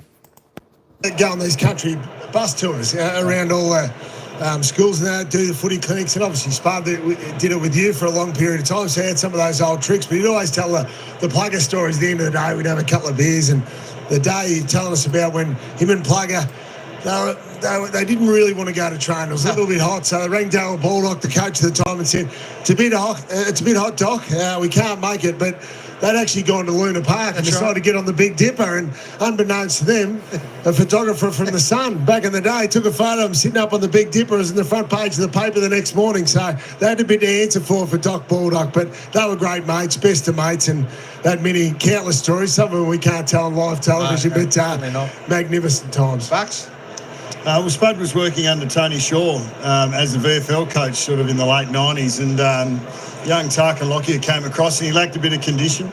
Said to him in a team meeting, I reckon we need to put an extra stripe in your Guernsey so he can fit into it. He nearly went home. But, and then he sent his own runner out to tell an opposition player he was a dickhead. That was the sort of stuff that Spud used to get up to. Geordie, did you win some award that carried his name? Well, no, they said, when did you first meet him? And this was the first time that I'd met Spud as a 15-year-old kid playing for Broward College in the Herald Sun Shield. Yes. So he came up to town, and not only did we lose that game, I was fortunate enough to shake the great man's hand, but I think my interactions with Spud along the journey have always been happy memories. I've been fortunate enough to be a part of the Toyota bus trips with Brownie, who've been sensational. The one saying that probably sticks in my head, he came down to Hawthorn, defence is not the only thing that keeps the crowd out of the game. You've actually got to apply yourself to keep it inside the fence as well. But he was a terrific person. And I promise you, he would have butchered that when he tried to. He did. He said 3 times. Yeah. Well, the one I reference a lot, and it's quite prevalent in modern day footy, is don't put your head where your ass can fit. Yeah. He used to say that a lot about using the right technique. You don't lead with your head, but we see too many players doing that these days. Make sure you go into the QR code too. My word. He famously, as coach of Richmond, walked in with a big pump over. He held this lost pump 5 in a row. And it weighed a ton. He said, what am I? And no one understood what he was talking about. It was getting heavier and heavier. He's going to drop it on his head. In the end, he said, I'm under the pump. I'm under the pump. A great man. He could always laugh at himself, couldn't he? We miss him dearly. We do. Hey, let's get back to this game, though, for industry super funds. What are we looking forward to in this second half, Geordie? Well, I think we've just spoken at half-time about the injuries, especially to the key tools for Carlton, their defensive end. So do they try and stretch them? They've been trying to pick their way through them with shorter kicks, which has meant that Carlton have been able to cause a few turnovers. So do they go a more longer game plan and really test the defence of Carlton? Well, it is a low-scoring, tight affair, 14 points of margin. There's still plenty of footy to be played. We'll take a break. You'll get it all wrapped up for you on Monday night when the King, Lethal Lee Matthews, returns to On the Couch with Bucks and Geordie and Brownie and our host Jack Revolt. But the boys get pushed aside a bit when the King comes in. Lee Matthews on the couch Monday night. All right, let's get back here. While they're on just a quick break, let's head back to the disposal getters. Let's have a look at the stats on your favourite players here. Up until half-time, and of course, the leading disposal getter, Wanganeen Miller from St Kilda and Jack Sinclair, both with 16. As I stated at quarter-time, Wanganeen Miller is having a fantastic game there for the Saints on 16 disposals, 12 kicks, 4 handballs, 5 marks and a tackle. Of course, Jack Sinclair was 16 as well. The best for the Blue Baggers, Georgie Hewitt on 15. He's had 4 clearances, so he's doing well there. And Jackson Binns on 13 there for Carlton. Ryan Burns, 13 there for the Saints. Jack Silvani, hey, what, he's a good play down back, isn't he, for the Blue Baggers. He can shift anywhere, back and forward. He's doing well. He's had 11 possessions. He's had 10 kicks, 1 handball. He's had 6 marks and a tackle. He's doing really well. Paddy Cripps, the superstar from Carlton, he's at 11. A little bit slower in that second term, but I'm sure he's going to put a big impact on this game as the game goes on. He's at 11. He's already had 4 clearances, 4 tackles. He's doing his job. Well done, Paddy. Sam Walsh, he can lift a little bit also. He's just had the 10. He's only had 1 clearance there for the Blues, 4 kicks, 6 handballs. He's laid a couple of tackles, though. Tom DeConey up to 10, 12 hit-outs. Bradley Hill there for the Saints on 9. Let's just roll down a little bit more. Where else are we going? Harry McKay. Well, Harry's only had 4 kicks, 3 handballs. He's had 4 marks, 2 tackles though, a couple of hit-outs and a couple of clearances. Kicked a goal, so he's doing his part there for the Blues. Charlie Curnow, as I said, he's really got his kicking boot on this evening. He's had 7 touches. He's had 6 kicks. 50% of his kicks have been through the big sticks. He's kicked 3 goals off his 6 kicks. 4 marks, 1 handball. Charlie Curnow, keep it up. Keep it up for the Blue Baggers in the second half. Might get you across the line. There we go. Mitch McGovern, as I said, I believe he's been, well, we'll soon see. I thought they said he was subbed out, but we'll just double check that afterwards. Let's just have a look at the team stats. Still pretty close in the disposal count. It's only 8 the difference, Saints way. 7 in the kicks. 2 Carlton, 15 to the handballs for the Saints. Inside 50. Nice and tight. Square there, 10 scoring shots for the Saints, 24 inside 50s.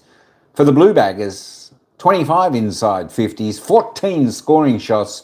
That's a little bit better, isn't it? 8 goals, 6. Disposal efficiency around the ground, not too bad. 77, Saints going nicely there, as the Blue Baggers, 72, both above season average. Free kicks, 13 to 11. Umpires having a little bit of a field day with some of the free kicks there, 13 to 11. Still keeping it nice and tight there. Hit outs all square, 14 apiece. Clearances though, Carlton a little bit better, 21-15. Centre clearances, both teams pretty even there, 7 to 8. The stoppage clearances, Carlton doing the damage there, 13 to 8. Contested possession, not a great deal there. Carlton though leading plus 13. St Kilda want to tighten that up a little bit. Turnovers pretty even there, 31-30. As the marks, 54 apiece. Marks inside 50, that's pretty even there. 5 to 6. Carlton plus 1. Contested marks, Carlton a little bit stronger in the air. Tackle count, both teams tackling well, putting some good pressure on. 33 apiece, tackle inside 50. St Kilda already above their season average. They got 11. Carlton 8. Doing quite well. You know what, folks? We are going to head back down to the ground because we are only moments away from the bounce of the ball for the third quarter. Getting into the second half here, I tell you what, it's going to be a cracking game. It's going to be a cracking second half. This is anyone's game. Hey, don't forget, folks, don't forget, put your vote in who you think's going to win, St Kilda or Carlton. You can do that at the top of the chat. Put your vote in. 55% so far saying Carlton. There we go. All right. Hey, let's get back to the game. Third quarter about to commence. It's the Blues by 14. So we are all in readiness. Let's see whether they can take advantage of this forward of the ball. St Kilda, they're not big and strong, big, tall, powerful forward line, but if you're going to lose a few soldiers along the way, can they take some sort of advantage in the front half? It's big in the context of this season as well for both these seasons. It's massive, really. Sam Walsh has had his moments. Wanganeen Miller is important. Game on the line here. Ross has a 7-1 advantage over Michael Voss. Brennan Bolton, of course, alongside him tonight. 4 seasons, he was the coach of Carlton. De Koning got the first tap, but Marshall the handoff to Steele, who sends them forward. Up to the forward arc. The fist came from Sharman. Silvani, though, is the defender in the pact. Played by Owens. Sharman again, Foskin Caminiti. It looks stylish, but the handball goes straight to a blue. Chera, who's back in defence as part of the redeployments with the injury. Akers Tigers at a half-back flank. Evans is denied by Wanganeen Miller. And the Saints get it over the boundary line, and we've got another crack at a forward thrust. Had a heap of footy early, Wanganeen Miller. It looked like the player was going to rip it to shreds. Durden went to him and really locked down, and it just made him a priority. Captains are side by side. De Koning took it out of the ruck, gave it to Hewitt, who threaded a path with it. Didn't appear to be one. Wanganeen Miller, though, is well set. He does enough to claim the mark. Well, I don't know whether Francis Evans has got that job on him now, but if he has, he's got to get closer than that. Particularly short for Steele, and back to Wanganeen Miller in flow. Very short again to Sinclair.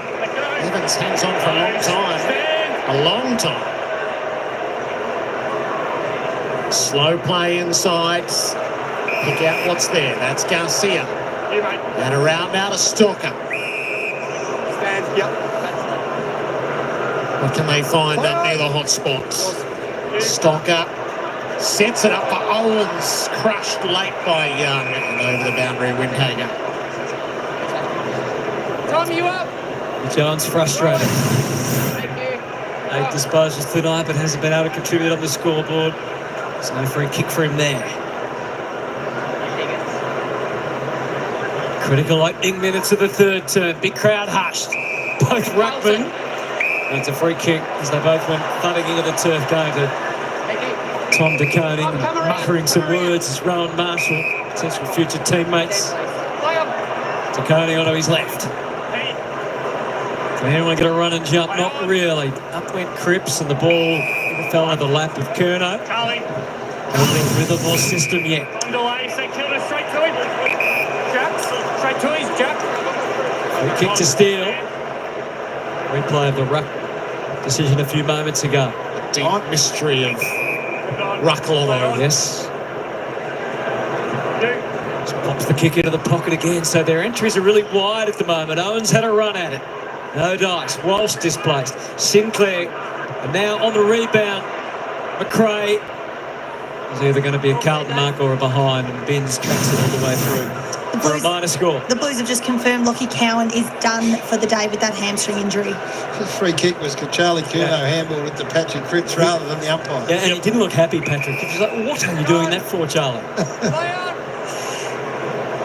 Chera has kicking duties for the Blues. He's gone for Curnow and De Koning. De Koning sets himself. Curnow waited out the back. Wilkie made sure it didn't get there. McRae, Windhager, into Hill, onto Sinclair, around to Marshall. Will he give it or will he go? He got caught halfway between and just tossed it away. Hewitt wins it. Ollie Hollands to Sard. Just forward momentum from the Blues. Elijah Hollands swept it up for Durden. And Sard got clattered in the back play. Oh, there are numbers everywhere, the Blues. Charlie Curnow's on his own and they can't get it down to him. Durden's held it up for a long time. He'll play it around the perimeter. It never arrives. Sharman brought it down in front of Bills and gets the free kick. That's a big win. What he was thinking there, Jace, because they were out everywhere. Just had to move the ball quickly. Beautiful kick. Access the centre and one of the best ball users. Pregame in the middle of the area. Through McRae and then Hill and then impacted as he kicks. He's in a heap. Owens going hard for a gun. Wasn't sure whether to go it or not. He's back in defence now for the Blues, trying to steady things down to Wiedering in. Hollands to the inside. Instead, though, he's run the ball out of bounds. That's just a comedy of errors. A comedy of errors. Hill had no left foot, could have hand passed. They had a free player. They missed him.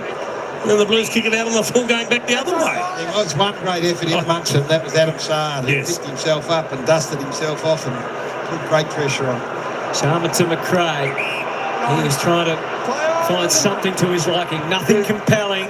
So he just stuns the little kick into the pocket again. A little bit predictable. Yeah, I know they've got to get some pace on the ball because Lewis Young has gone back to playing Caminiti. So height-wise, long and slow is not going to work for the Saints. Off the path, and it's a pretty clear one for the Blues on the way out after the switch from Wiedering to Silvani to Chera. This looks promising. Yeah, Chera was out, goal side. Chera brings it up for Curnow. Working on the wing. Akers on the flyby. Just holds up. So a little bit of indecision, and then finally 2 Akers. It's slow at both ends of the ground at the moment. Elijah Hollands. See if they can take a big mark. Came up well short of carry. Wilkie's arm was being held. Haynes is ready to come back. Bruce. Down there. Looks like he's ready to come back on from the interchange, yep. It's important they get him back into this group. He's been outstanding in this first half. It's part of the reason that St Kilda couldn't get the ball inside 50 in the first quarter of it. Benz has got to fly his outsize because Caminiti was his opponent in the air. The moment they have, or second-guess their ball movement, Carlton have just shored up everything and they start to look really stagnant beside the Saints. Well, Jace, this is the issue, right? So they're doing enough to get themselves a look at it. 12 of the last 13 inside 50s have been St Kilda's. But they just can't find anyone, so they've got to change the way they go forward. Bit of circle work at the moment around the centre square. Burns slightly more direct. Invites Filippo to go up and take the mark, which he almost completes, but not quite. Holds his leg. Play on the call. Wanganeen Miller set it for Sharman. And he's able to roll in and take the mark on the tumble and ignore the overtures of Wanganeen Miller, who's still there as an option, not a viable one. Night following day. You don't look like finding a target inside forward 50 until you get into the hands of Wanganeen Miller. Yep. Well, last week it was the third quarter where Cooper Sharman ignited the Saints at Marvel Stadium. Can he take his show on the road for a second of the night? He most certainly can. He knew it for the moment to lift his boot, and the Saints are closing fast. It's nothing they didn't deserve. All of a sudden, inside 50s are in their favour after they were so horribly down 7-1 in this third term. So all the territories with them. They're starting to win the ball. They're starting to lock it in their forward half. They look a completely different team. Hopefully the penny drops for some of the other ball users, or otherwise just keep giving it to number 7, because the composure there just to lower eyes talks to a number of things. He says he always wants to get best value for his possessions, but it also speaks to a man who's identified what's been going on prior to that. I keep watching this ball go in, I keep watching it come out. I must lower my eyes. And so now he's got to get the rest of this group to come on board with him. So they're winning field position everywhere here.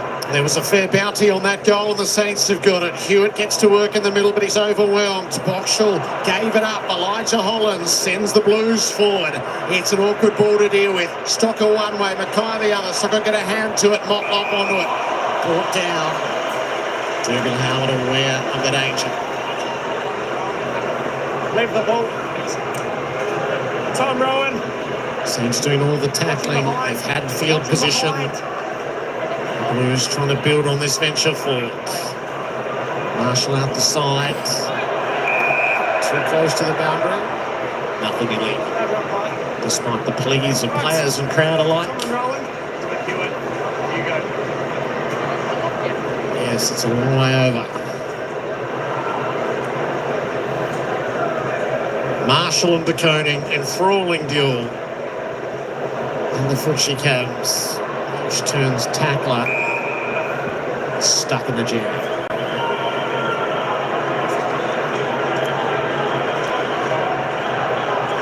Ross with his eyes down at the numbers and now looks up and sees the ruck contest. Bins at the back. The wingman gets it to Walsh. And the only safe place or haven from him was the boundary. He's been restricted to 10 disposals again tonight. Sam Walsh under the watch of Boxall. At a season low 21 last week, Sam Walsh. Critical to Carlton's prospects of success both tonight and through the season. Rathbun locked up again. Fisted forward by Marshall. Bins gets a run at it, but not an open plane to do it on. Wiedering, Walsh, straight back to Chera. Trying to get it forward. Sharman on the job with a smother. And now look to receive the handball from Filippo, but instead goes back over the line and out of bounds. Down to you, Rubes. Jack Higgins just went down into the rooms. It appeared maybe he had a blood nose. He was leaning his head over. He was walking down with the doctor. Looked like he was trying not to get blood on his uniform. So he's gone down into the rooms. I'll chase an update. Lance the sub for the Saints, so small forwards. Marshall pushed it forward. Sub went back. Garcia hung on. It's a big responsibility for Boxall Hutto, as you said. He's done a terrific job. He must be able to cover some territory. Curtin Garcia is just too far from them. To go with Sam Walsh, we know is that he's one of the hardest runners, I think, in the competition right now. So it allows Windhagen to play genuine wing, as he has all night against Blake Acres, and it allows him to go to the inside. It's a lot of faith in a young man in his second game, isn't it? So much. At the source, the Saints win it away. Hill with a chance to set them up. He's picked out Silvani.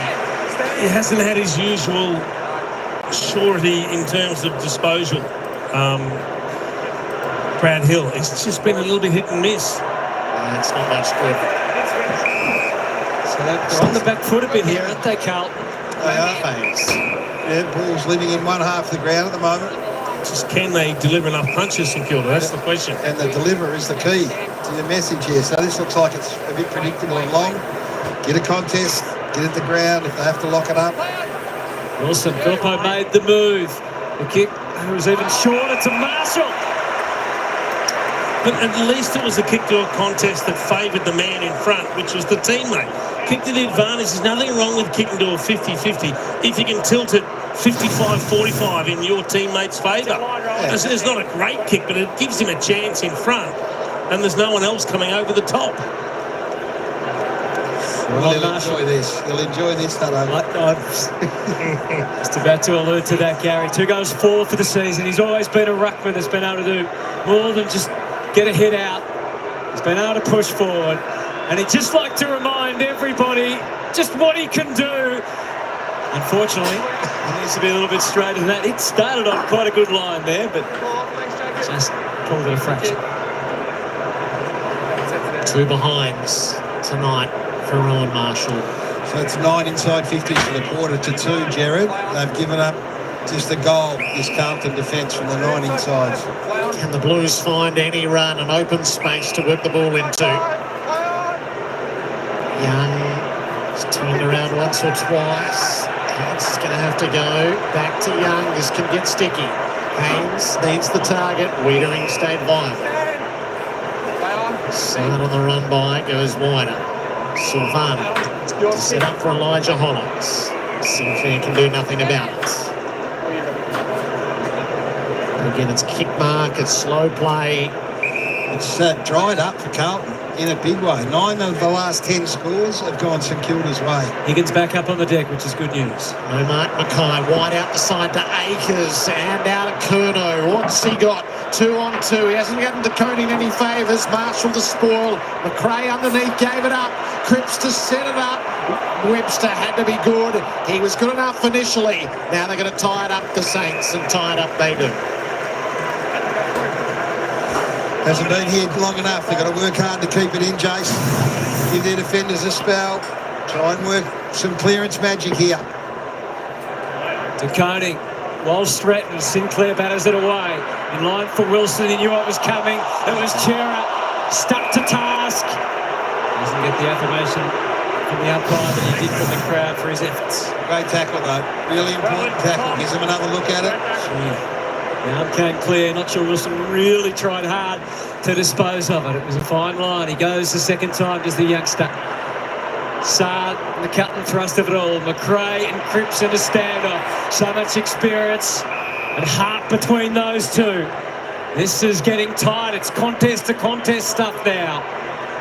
Out at half forward in front of a packed Southern stand. Working to the punt road end of the stadium. The Blues desperate to find a solution. It is a very crowded house out there. And we're going to have yet another ball up. Spoke about Walsh being quiet, just 11 possessions, just 12 to Cripps. You just get a feeling that one of those two will have an impact here in the second half. Coning, speculative ball forward. It's at for Chera. Couldn't get out. Crunch. McKay. Lord. To full forward. Akers with a run up. Tries to deny. In the end, Windhager was able to do it. Slapped it back to Koenig, looking to redouble his efforts, but it's a really old kick. It's gone out of bounds on the full. You never quite know what's coming next with TDK. Should have let it go out. Wilson with ball in hand as a result. Saints are chasing. They're a goal down. Take the territory up the line. Caminiti was there really only hope the Saints. Spores from everywhere and Young over the boundary. Higgins back on the ground, which is good news for the Saints. They've got Wanganeen Miller sitting on the bench and Owens and Jack Steele, their captain. The ball is on the other side of the ground and they are no chance of getting on right now. And all three of them are just chomping at the bit. They are indeed. De Koning, some sort of tap. Chera stuck the tackle. And again, it stacks on. It's a concern. Well, it's a concern. It is what it is. But this ball needs to move for the Saints to get that rotation on. It's been hand-to-hand combat much of this third term. And again, they go at it. Spat up to Walsh. Worked it around to De Koning. Trying to find some space out wide. Binns works it on. Bouncing ball. McKay holds it up. Another ball up. What to do strategically? Ross has the luxury of one extra rotation than Carlton, who are 2 men down on the night. No Cowan, no McGovern from here on in. Close to the line again. Wilson, Lord, extra vigilant, takes him back over. It's just a dogfight at the moment, Chief. Just all locked away here, just squaring off at stoppage. Who's going to blink first? Still, it's Cripps matched up with McRae underneath the ruckman at the front. Hands were quick from Wilson, but goes Carlton's way. Silvani a slight slip. It allows Filippo to come in, but can't grasp the footy. Garcia has a crack. Filippo made better ground that time, but the handball misplaced to Young. Got through, down towards McKay. Howard had his measure. Motlop hit it front and centre and hit it well. Kicked it in, but then undoes all his good work because Stocker was ready and waiting for him with the physical and the verbal.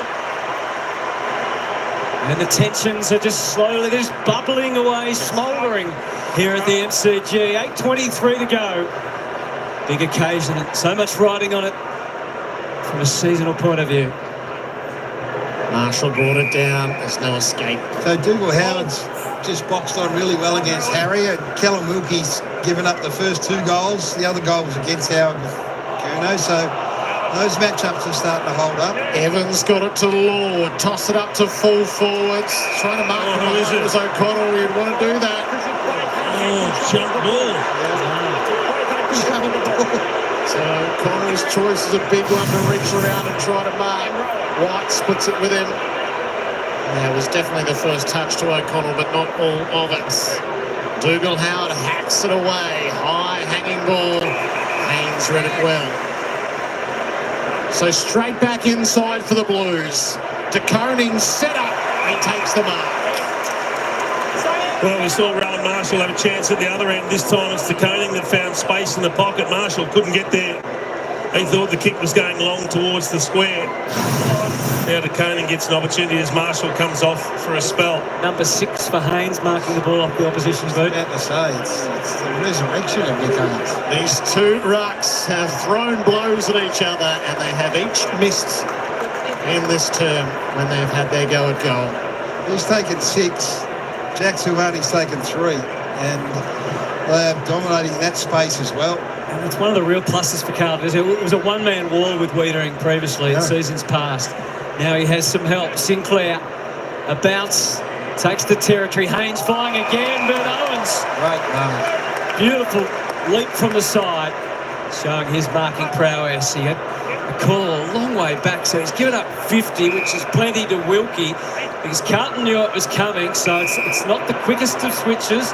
They still have a loose to play with, though, out on the outer wing, so it might yet pay off. Wilco takes the mark, and then after all things are considered, he too waits the ball down the line, and Caminiti can't quite with the one arm. Hollands turns straight back into trouble. Caminiti becomes the tackler. It's just a lack of polish. Yep. Unless it's in the hands of 1 or 2, even this just not quite being able to get back onto it. Caminiti, who's as willing as anyone, but just a lack of polish. And the margin stands at 7. Owens and Cripps in the ruck line. Towed in by Hall. Higgins met it, but was already thinking how he might just spend it. Ben's fired out to Haynes. There's a misfire and all there. Chera couldn't handle the footy, which is hot. Thank you. And sits on top, forces the neutral result. The Rucks have a break, which means it's McKay against Owens this time. By contact, Carlton. Owens over the top of the shoulder. The free kick goes to Harry. McKay sees Cripps on the spread, just enough to let him hang on under pressure.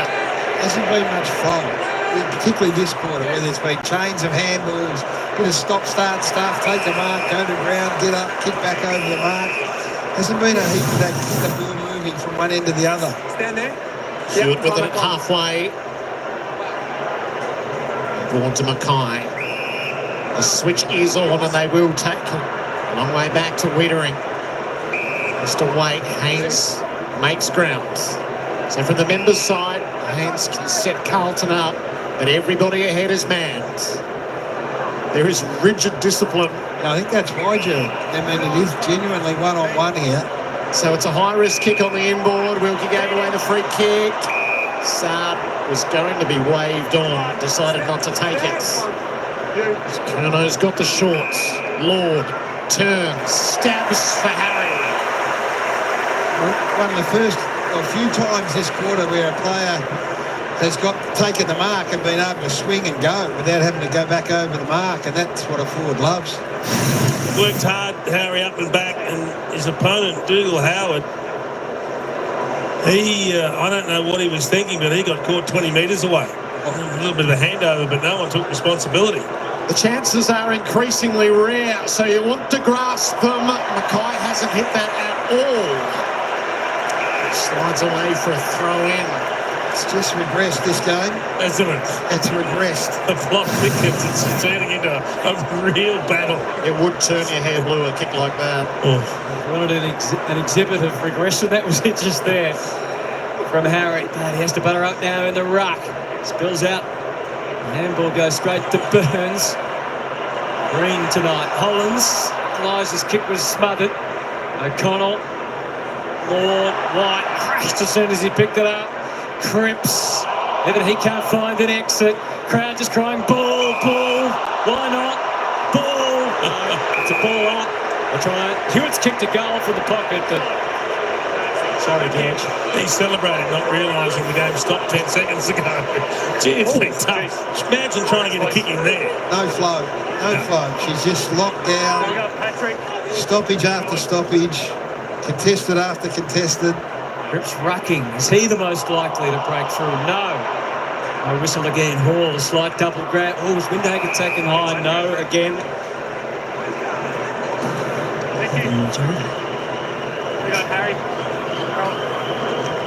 Got to be willing souls around the ball at the moment.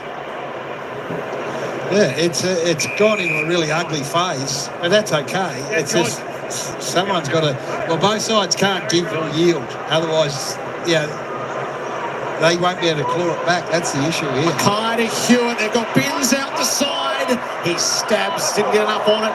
Kano for a moment just threatened to conjure the impossible.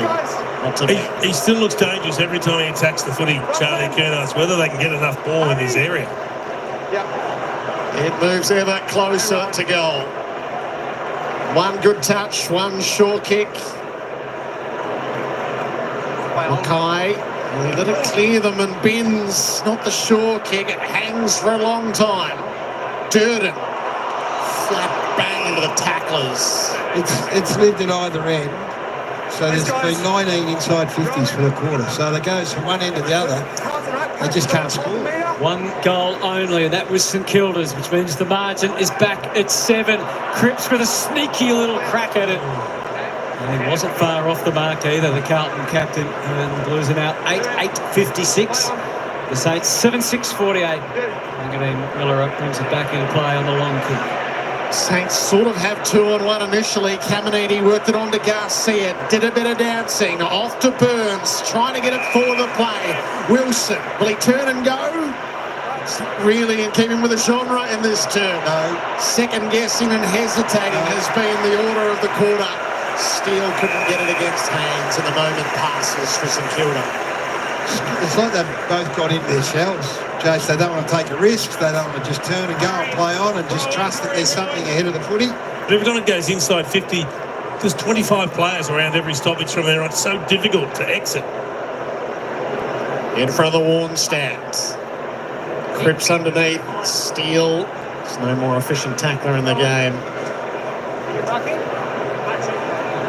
Cooper Sharman, the lone goal kicker of the quarter. Fisted forward about 35 metres of Burns. His job was to track it down and then kept it in, and kicks to Marshall. Relatively open ahead, so if they move it quickly, damage can be done. Wagonine Miller is just the player for that, but his kick is way off the mark. And it's taken by Haynes, his 7th intercept mark. Out to the wing. He sets a bit of a challenge for Durden. He has a running mate, and it's a hard runner in Walsh. Plays it short for Elijah Hollins. His claim's in the middle, but he's going to keep it to the flanks to Walsh. Got through, and now he's getting closer and closer. He gave it his all. Was it enough? McKay down low. Free kick. Holding. It's going to Harry. Wow. Do you reckon we just saw Jimmy Webster go his head close there? I reckon that's a sign of where the game is at right now. And there'll be people watching saying he didn't go hard enough, but if he does, he he could have killed Sam Walsh. Have a look after, hopefully, Harry kicks this goal. But it's a really interesting stage of where the game is right now. Jimmy Webb's opted not to go because of the ramifications if he did, I think. At close range here, Harry McKay should put it through, but after last time, who knows? Saints crowd doing their best to get in his head, but he stands up to the noise of the moment and puts through his second. Carlton's first of the quarter is such a valuable one, and they are back to a 14-point lead. And I think appropriately, no progress has been made in this third quarter. Well, doesn't feel like it, does it? That's the pressure of a mismatch, Gaz. So Darcy Wilson finds himself at fullback thinking, how do I stop a man mountain? Like, this is the kick we're talking about. He could have cleaned him up, but he's copped suspensions in recent seasons. He has. Jimmy Webster, and he had to be careful. You think going through his mind, and we're not being critical of him. In the past, I reckon we would have said, hey, take the body. Our late great mate, whose game this is named after tonight, would have been sitting and going, you must take the body there. Well, but we've got to find another option, whether he stops and tries to backpedal and allows Walsh to run into him so that he doesn't just run straight past him. Blues by 14 as it was at half-time. DeConing out the side, well rounded up by Boxall. Sets Wilson into space. Kamanides his target. He missed him by a margin.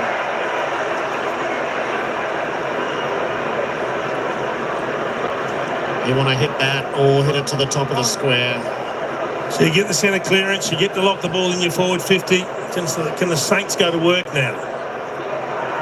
Marshall and DeConing shoulder to shoulder. Hewitt taken down underneath. Made no effort, but that's okay. And that's what you start to think, Jared, in these big stoppages. Are they just going to pull out a free kick somewhere?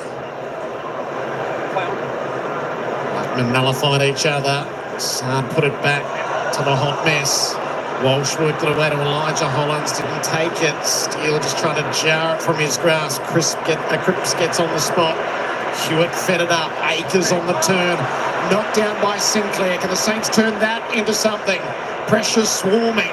Worked it out to Garcia. Charged down by Sard. So right back into the jam. Terrific tackle. So O'Connell onto the spilt ball. Sinclair, Wanganeen, Miller. Owens wants one more. That's Hill. Could he wind it up? He sets it out into the pocket. Sharman couldn't get a run at it.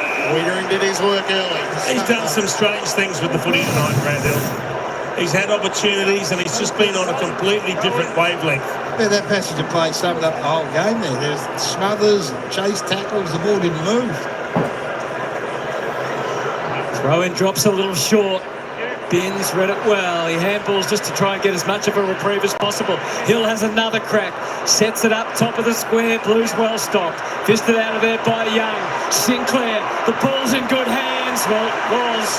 Now it's not. Silvani did what he needed to do. Through to the family name. Got across. Defended stoutly. And got it over the line and out of bounds. And gets the adulation from his teammates. I have to know the smother numbers. There's been that because the ball has just lived in place. Yeah. So many players around this stoppage. On the throw, DeConing with a volleyball. Still sits in a dangerous area. Tom Rowan. Down to single figures. DeConing. Miller. He gave it everything. And couldn't have been much further away at the end of it all. So almost a 0 draw in the third term. 1 goal to apiece. And Carlton's 14-point lead remains. They are 2 men down on the night though, so there will be some sort of advantage perhaps for St Kilda in the final term, which is coming your way shortly. Friday night in front of close to 70,000 at the MCG. So much on the line for Carlton and St Kilda. Yeah, another big round of footy on Fox Footy. Starts early from 12:30 Super Saturday. Melbourne and Hawthorn. Hawks after a big day last Sunday, and the Demons suddenly getting on a roll. Great way to start your Saturday. Spud's game to its conclusion next. All right, 3/4 time. Well, 1 goal, 2 apiece in that third term. Nothing much happening. Because it's pretty hard when there's so many players around each stoppage. It's hard to get it out. Both teams making a few errors going forward. St Kilda, they got it in their forward 50 a few times, but just couldn't make the most of it. This is still anyone's game. What they need to do is just open up the ball ups, the congestion, spread a little bit, and just play on. Cause some carnage. Get your game going. Get your mark. Run. Play. Play on. Cause a bit of havoc. Get a bit of speed into your game. And that way can certainly open up the opposition. We'll certainly find that out. Not too far away, 4 minutes time, folks. Who wants this game more? Is it St Kilda or Carlton? Of course, at the moment, Carlton 9-8-62 leading Saints 7-6-48. Wow, 14-point margin, that's it. It's not much. This is anyone's game up for grabs. And of course, the people in the live chat as we're watching, 57% still say Carlton's going to... Well, is Carlton going to continue? Or is Carlton going to, well, do a little bit of what Carlton used to do and not score much in the second half, which means not scoring much in the final term? Tell you what, both teams look pretty good when they got the ball. There's just a lot of, I don't know. There's just a lot of pressure out there tonight from both teams. Let's say that. So it's pretty good. It's just who can compose himself a little bit more, take that extra half a second to lower the eyes and just find their targets. Even if they move the ball quick, or find those shorter passes, but find your target, and give yourself every chance for a shot on goal. Oh, Harry McKay had a shot on goal. My gosh, he just went skew if he shanked that ball. It was a cracker. But he polished up and he finished off with the next goal for the Blue Baggers, which extended their lead out to 14 points. We'll have a look at the stats after, because there was only extra 1 goal. Actually, let's just have a look at the disposal stats for anyone following those. Wanganeen Miller still tops the table on 24, Jack Sinclair 23. George Hewitt still on top for the Blues with 21. Jack's Bins 20 for the Blues. Sam Walsh up to 17. Tom DeConey a bit better quarters up to 17. Paddy Cripps going about it. Tell you what, he's a real workman-like player. He's always in and around is Paddy Cripps. There's some of your leading possession getters at the moment. Let me just roll that back up. There we go. That's better. I just want to let you know, folks, the games tomorrow we've got some cracking games. There's 4 games on tomorrow. We'll cover a couple of them. Of course, it all kicks off tomorrow at 1:20 p.m. That's when Melbourne take on Hawthorn at the MCG. I suppose we all think Hawthorn's just going to have a little bit of a walk in the park and win that game, but don't write off Melbourne yet. They've been in some, they've played a little bit better footy the past few weeks, so we'll see how that game goes. But Hawthorn, my tip in that game, of course, following that, should be a ripper game at Marvel Stadium. 4:15 p.m. Melbourne time. We've got Essendon taking on the Sydney Swans. Both teams needing a victory. Sydney coming off a nice win. Essendon looking to take a victory over the Swans tomorrow there. That game, I tell you what, she's going to be tough. Well, it's going to be tough to pick. Following that game, folks, we've got 2 cracking games. I just don't know which one to do yet. That's the Gold Coast Suns taking on the Western Bulldogs up there in Darwin. That's going to be an absolute ring-a-ding-ding game.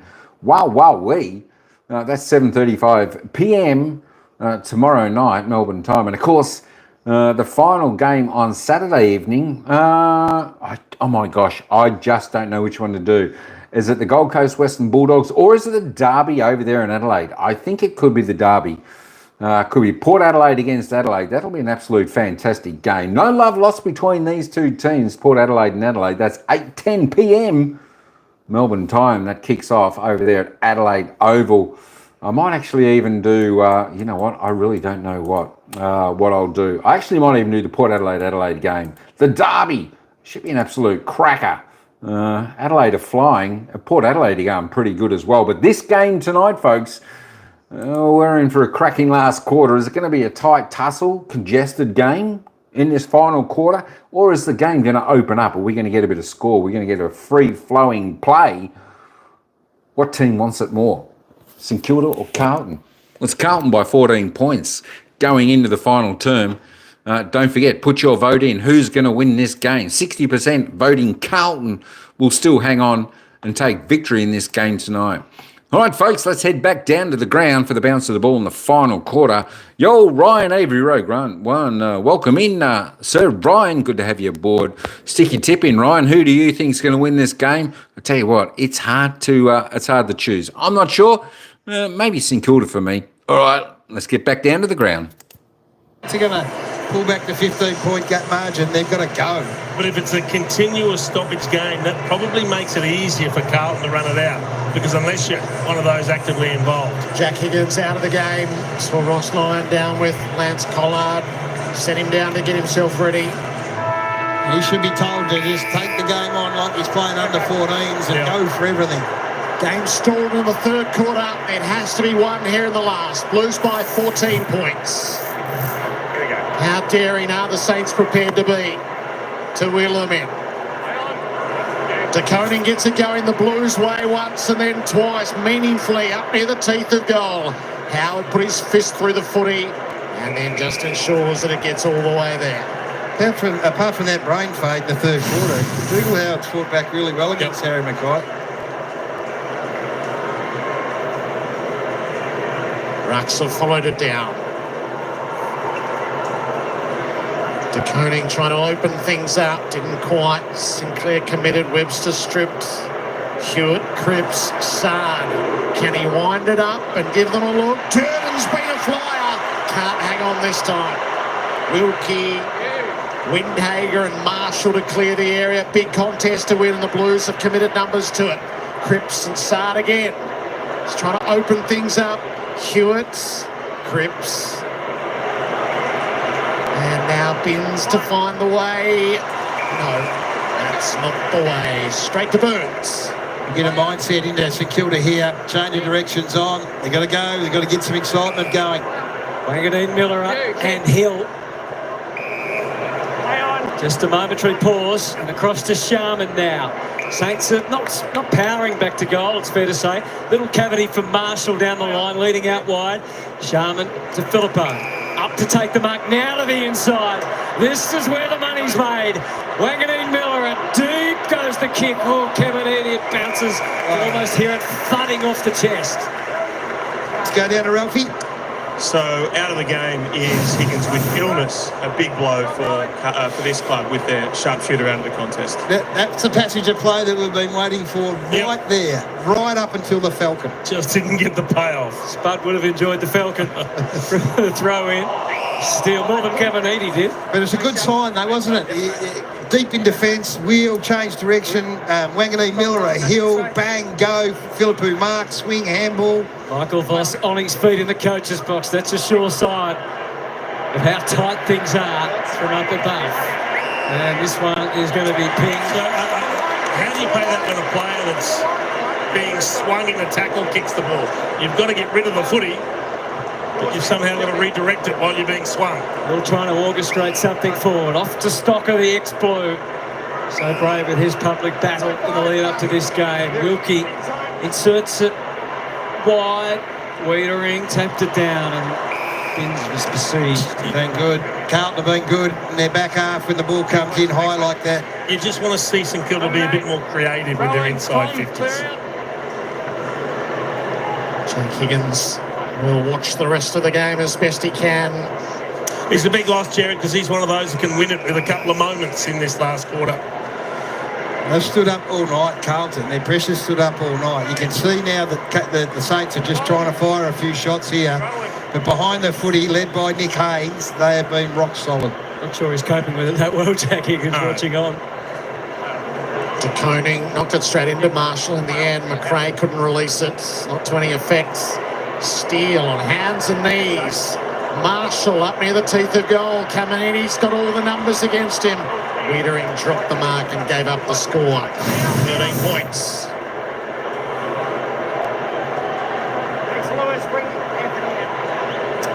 Back to Chera.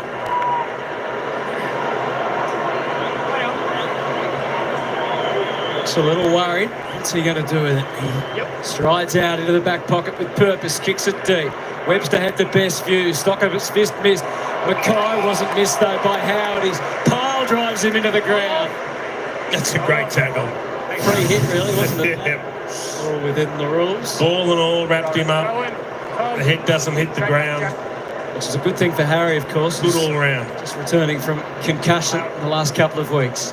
Fended back down. Cripps as it bobbled around to Walsh.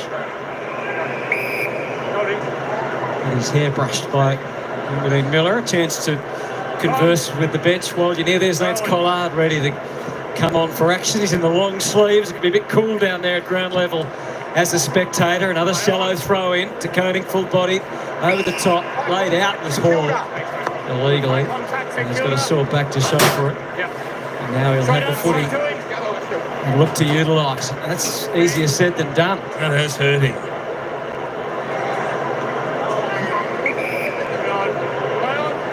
All the base is covered except McKay.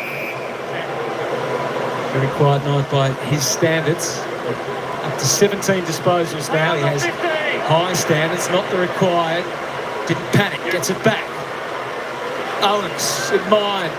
Silvani restricted him again. Hewitt to Koenig, forces it forward. It's Sard's ball. Flips it for Lord. We try to get it out wide to Akers. So far, so good. Hollands, Harry's in the forward 50. Leads back up the ball. Walsh knew what to do with it. And McKay takes the mark and decides to keep the sharing going. And he's able to link up with Elijah Hollands. Well played. Well, that's the flow that we haven't seen for most of the game, to be perfectly honest. We got a little hint of it earlier when Caminiti dropped the mark. They went the length of the ground, but this is what we need to see. Give the ball, spread the game a bit, get some run, support, and all of a sudden they're having a shot at goal. Just the one goal for the season so far. 3 matches back. This is his 4th for the season. Took a personal break, so you'll know the meaning of the night. Unfortunately, he can't convert that for all the build-up into a major. So the margin is still very, very tight at 14. Hill presents for Wanganeen Miller.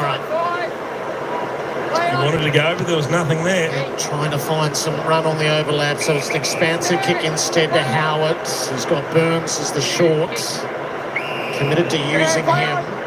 McKay presents, not a great kick. McKay has to keep it in flow as a result. Windhager takes the kick up the line. Caminiti has it on his chest. Get it going quickly before the numbers all fold back. Caminiti gives them a look. Sharman got himself into the right spot, couldn't take the mark. Silvani ran for the boundary. It's okay. Well, not in the estimation of those people.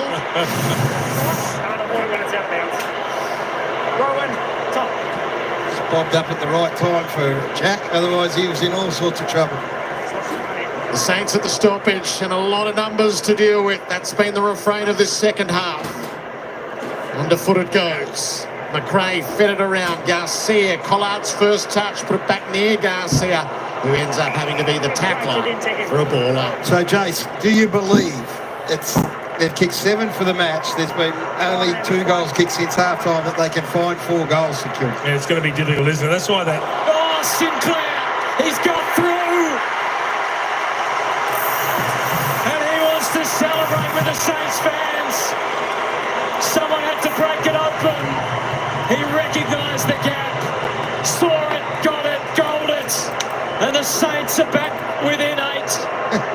I'm so glad I didn't answer your question, Gaz. I was about to say it's hard to see where the goals are coming from because there are so many players around the stoppage, and he just waltzes through the middle, takes it cleanly. He leaves 3 Carlton players flat-footed. But that's because this is where the game's been. It's been repeat stoppage, repeat stoppage, repeat stoppage, and everyone's stationary. They're just standing still going, I'm getting ready for the next stoppage, I'm getting ready for the next stoppage. And Jack Sinclair says, well, someone's got to go. Might as well be me. I'll take the risk. And he just went straight past them as they all were getting set for another repeat stoppage. But it makes sense to do that because there's enough players to cover if you don't get it. Yeah, well, it's not hard. He moved for a quarter and a half, so you might as well take a bit of risk. And the class is the thing that's going to separate what's been a ball fest since half-time. And there's the class right there. The value of the line breaker. Can the Saints turn that into something? Wanganeen Miller off half-back. So you look at Carlton now, they're 8 points, so the margin becomes a bit, a little bit tricky. So their class has to step up to the plate here. Marshall protected the space. Garcia just couldn't distribute the footy. In the closest of confines, Sinclair sets up defensive side of this pack. Tap went in his direction again, but he had a lot of company this time. So get on the move again. Someone, Jace, someone get on the move, take the risk, see if they can't split it open a bit. Up she goes. Marshall, yeah, that'll do. Get it working forward near Owens. Silvani's just impassable. That's a big win. That is a big win. Right. Tested intercept mark. Wiedering took off out of fullback. Ollie Hollins. Walsh working up ahead. Everyone else manned up. Akers was the short. It'll have to go longer than that. To the six-man pack, pushed away. Motlop Hunts keeps it in. Dabs it forward. Durden. Great kick. It's just a great kick. And Jared, you mentioned that he's been a bit of a marking target over the past couple of weeks. And you don't need to be 6'4" to be able to come and present at the footy. We just saw moments ago Elijah Hollins miss a set shot from pretty much directly in front. Much tougher shot, but you've got to convert one or two of these to get your team home. To cancel out the Sinclair goal. Corey Durden can't seize the moment. It stays a very manageable 9 points.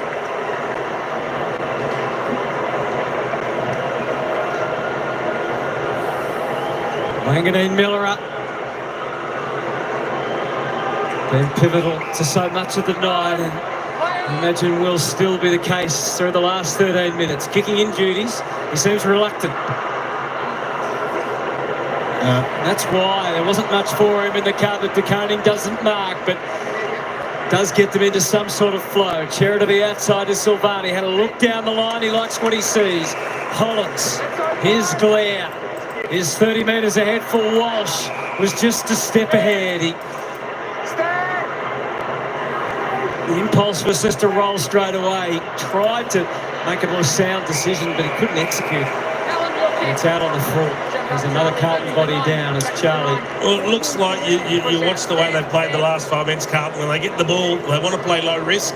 They want to just play it down the boundary, try and surge it inside 50 and then try and make something happen. And that might facilitate St Kilda opening things up a little bit away. That's a horrible kick. Frustrated Wilkins, almost dropped by McKay. I think he's frustrated that no one worked up to get within his kicking range. Back to Wiedering. Yeah, right. This is really conservative here by Carlton. And I'm not saying they're playing out time, but... Which isn't the wrong thing to do, but it will facilitate St Kilda being able to take some risks when they get the opportunity. Hands for Chera, and then back to Wiedering again. Now there is a little gap if he can hit Akers quick enough. Turns. Abundance of offers, ignores them all. Goes deep, goes to Curnow, but he's outmarked really. He was outnumbered more than anything. Now they'll getting back. To the Saints have the dare out of the back pocket. Burns needs a target. Boxall is that. Wanganeen Miller is running at centre half back, but the kick flays wider. Steele. Ducked out of the tight spot that he created from himself and worked into open space. Nice kick. Sharman. Roll and go. Bit of dare from Jack Steele for the first time in a while. Oh, the stationary play. So Sharman's going to challenge well. He's got the ground ball inside 50. Collard. He gives them a look. You know what, Judy? I'm sure he didn't mean it. It wasn't the worst thing he could have. Well, there's been the intercept marking in the back half for St Kilda, for Carlton has been such that it's not the worst thing in the world just to dump one along the ground. Webster's just got a finger out of position. Running repairs to be done on the bench. The two number 10s go at it. McKay took it, Owens took him. Cripps off the ground. Every yard counts at the moment. Wilkie with Curnow right on his hammer. been a good fight back from Wilkie as well against Charlie Kenner, who looked like he was going to own the game in the first half. Cripps to do the right work against Owens this time. He's more a tackler than a tapper. Hold your meter. Eye contact. It's Owens. Over the shoulder. Through to Owens. Time, stand. Almost at the midpoint of this final term. Mitch Owens. They've got to be thinking, get this ball to ground if they can't mark it. Hard to see who that was designed for, other than the Carlton interceptors. Sharman found a way. Boxall's kick. Took a bit of ground. White. Nervous moments. Surrounded. Claimed. And caught. Well, that's what happens. So they can't buy a mark. The ball goes to the ground. And they get some pressure on all of a sudden inside forward 50. So he's hatched it, and then Filippo just hasn't given him a chance to get it out, which is smart. Kicked a goal earlier tonight on his return. Missed one as well. Just a shot similar to this in that round 24 thriller last year. Well, hasn't missed this one. Welcome back. He wants to eat the footy. He's generating some enthusiasm too with both goals that he's kicked. He's really tried to be something that's infectious amongst his team, to get them fired up, to get them up and going. He's back enjoying footy after missing far too much. Sinclair did a good job not to get high contact, and then Philippe did the same. Didn't get into his back, just trapped the ball in, and then you put all the pressure back on the player over the ball and then the umpire. And they do their job. You get the opportunity. Game on. Also, this sort of control game that Carlton are trying to close out, it's not just working at the moment, Jay. So a little bit of momentum coming back to Kilda's way. Get the ball in, doesn't have to be in the air. Get it along the ground and work your backside off and create something. And maybe that will force Carlton to be more attacking and say, we've actually got to win it. Too far out to save it now. So back to work. Oh, free kick to Owens. He's got 2 ruck free kicks. One against Cripps, one against Taconi. You don't expect to win against the Koenig centre-backs. How they're going to go forward is what's interesting here. Long and strong. Sharman and Collard, the 2 targets underneath. Binns fed it around. Hewitt, Lord to clear for the Blues. Good kick too. Curnow sees the possibilities in McKay. There's a one-on-one deep. The shallow is Ollie Hollands. He's right on at the perimeter. Kick goes a little squarer than that. Lords. Oh, he was eager to go.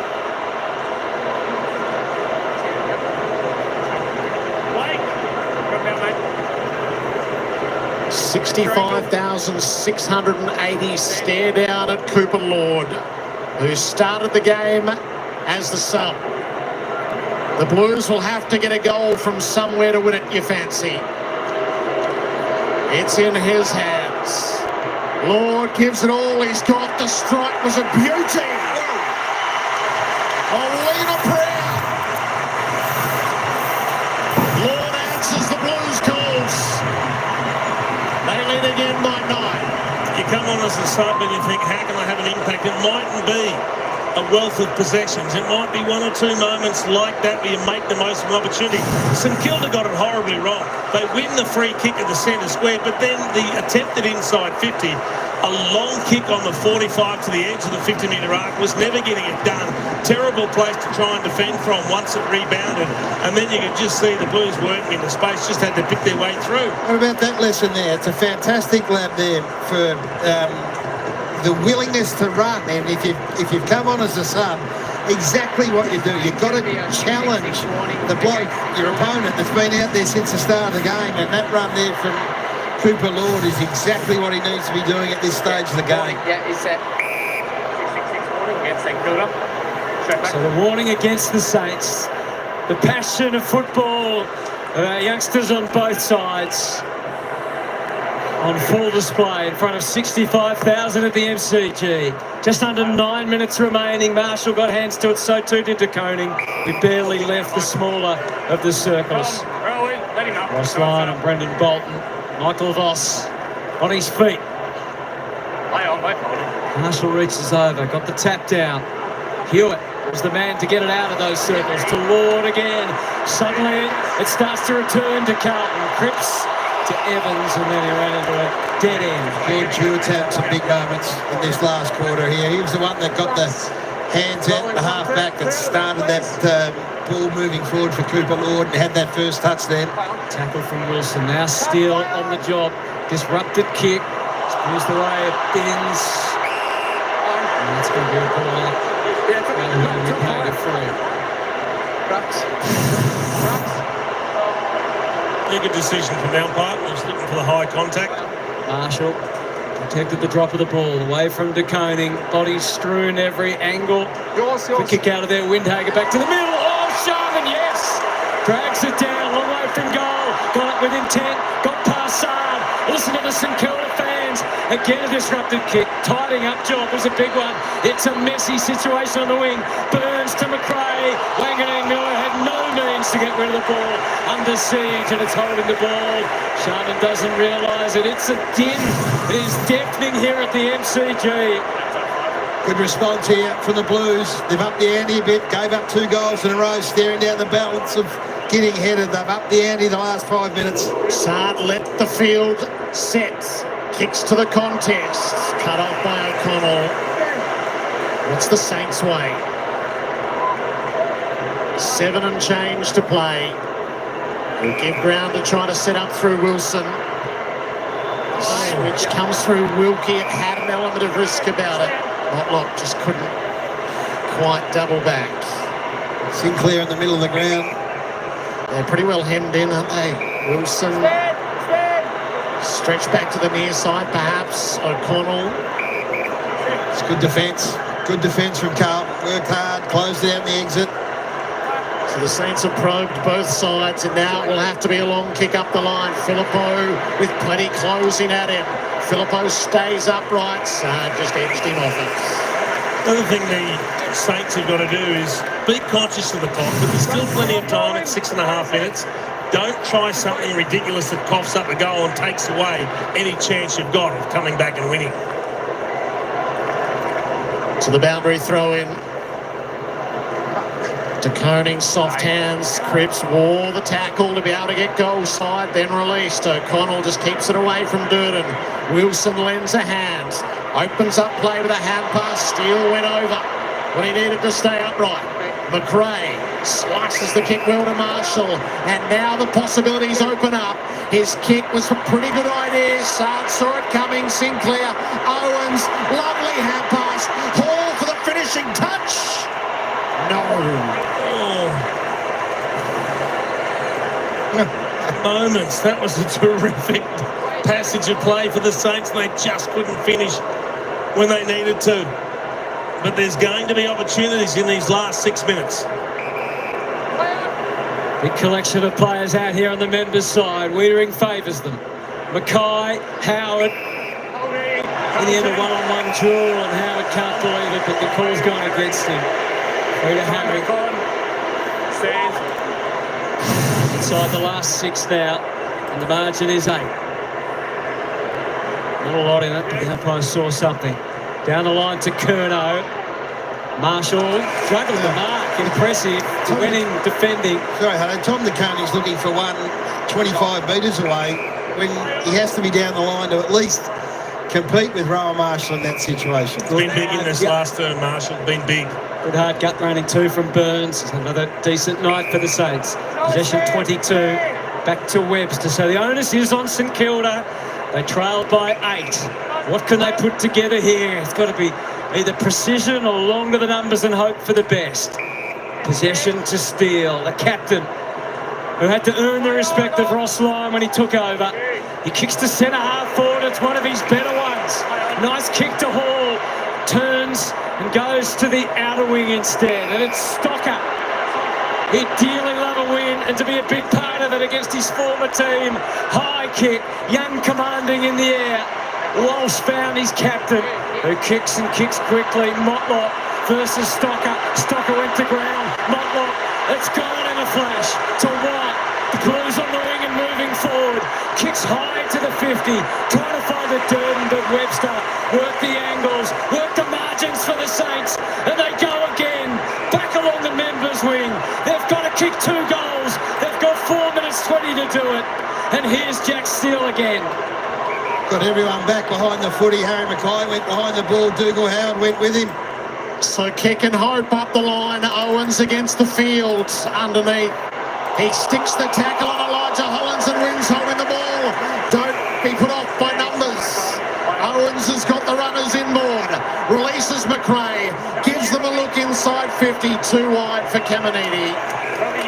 So to kick the space in there and inside 50 would have been the play. Just not get it out of bounds. Now it allows everyone to get back and give numbers. But there's holes when you go forward now because players are getting tired. The discipline to cover every option isn't there. There are opportunities if you look. Tried to hoik it out the back, did Marshall. It ended up out the front. Oh, it's going to go straight back into St Kilda's hands. Chera kicks it into the stands. Where did it go out? So this is in range. Steele doesn't think it is. Hot spot kick. Marshall couldn't get a rise at it. Walsh didn't mark. Owens picked himself up, charging through.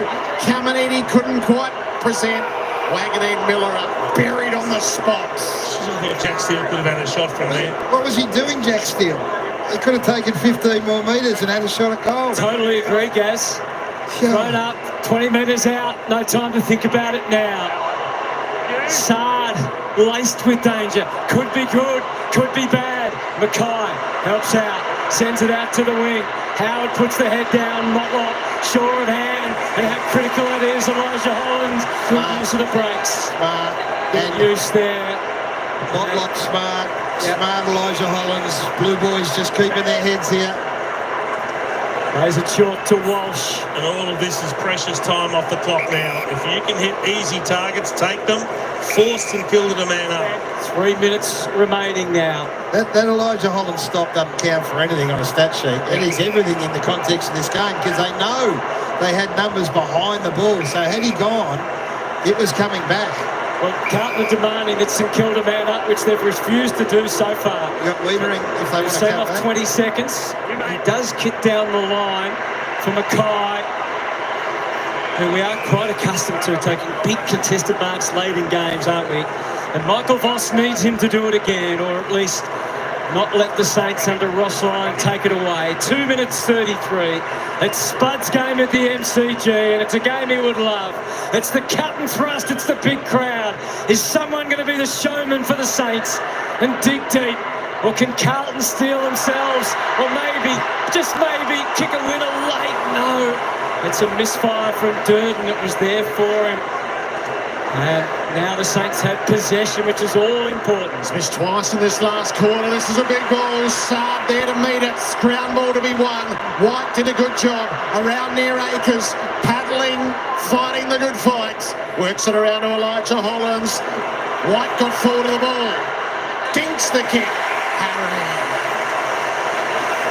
30 seconds off the clock. Yep. Just as important as the goal, really. They're doing it. A big lesson for Hugo Garcia, though. You can't wait and think a chest mark's going to arrive. You've got to run and attack the footy, that kick coming out from. Does he take the shot here? Yeah, I think so. I think you take all your time and then you take the shot, because if he kicks the goal, it's over. That's the carrot that's dangling.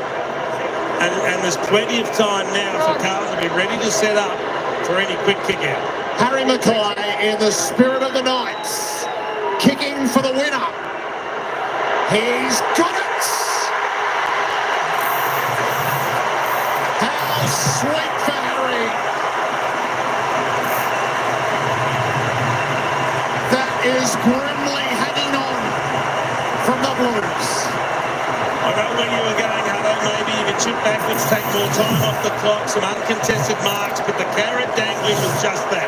If you can execute this kick correctly, this is what I'm talking about. Garcia can't wait and think he's going to get a chest mark. You attack that like you're on the lead in the forward line. You take it in the hands. You've got to be really aggressive with that. You wait, the ball gets spoiled, then it gets turned over. And then Harry McKay gets the opportunity. We saw a good kick from him early. We saw a shank from him early. But this is the one that counts. To do that from the angle, he celebrates with the Blues faithful, and they know they're home. How good a moment for Harry McKay. After all he has been through, margin is 15. And that will be enough for Carlton. They have possession. Cripps thrusts it forward and thrusts it wide. McKay couldn't really fool anybody. Very happy to take it to the boundary line like a veteran defender. He couldn't run then, Dougal Howard. I think it's cramp. He fell 10 metres behind. Could not run at all.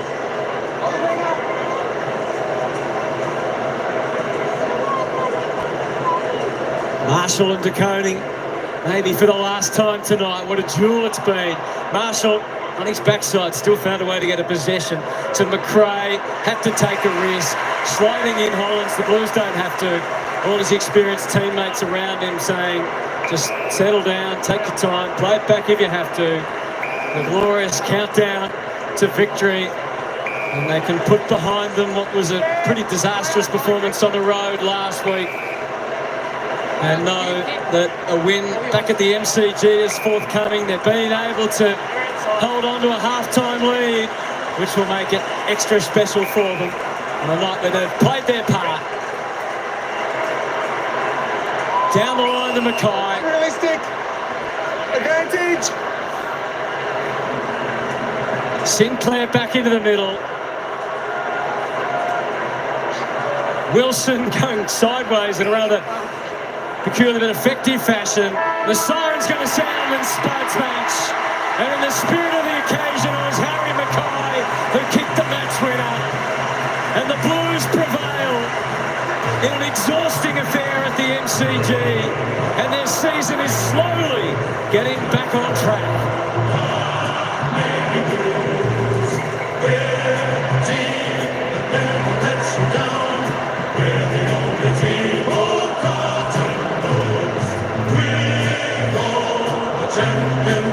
They like to send up, we'll keep our end up, and they will know that they've been playing against the famous Bulldog Blues. So 4 wins in 5 games for Carlton, and it was critical that they were able to get the victory tonight. And only the second time that Michael Voss has been able to overcome Ross Lyon in the opposition coach's books. Well, back to their best at least in terms of contested possession and clearances. That's where they were able to dominate the Saints tonight. Territory evened up over the journey. But some really good signs for the Blues. And there's been encouraging signs in most of their games this year. They just haven't been getting reward for effort. They were able to get the job done, albeit not, you wouldn't say 77 points is a big score, but it was enough in the circumstances to reward themselves for the effort they put in. And now they get to 4 and 5. You start evening the ledger. You're 1 win away, and you can set your sights on maybe genuinely rescuing what looked to be a disastrous season unfolding 5 weeks in. There'll be some tired boys out there, some tired bodies. Arm-to-arm combat really wasn't it in the third quarter in particular. Goals were at a premium. Jack Higgins subbed out with illness is the report.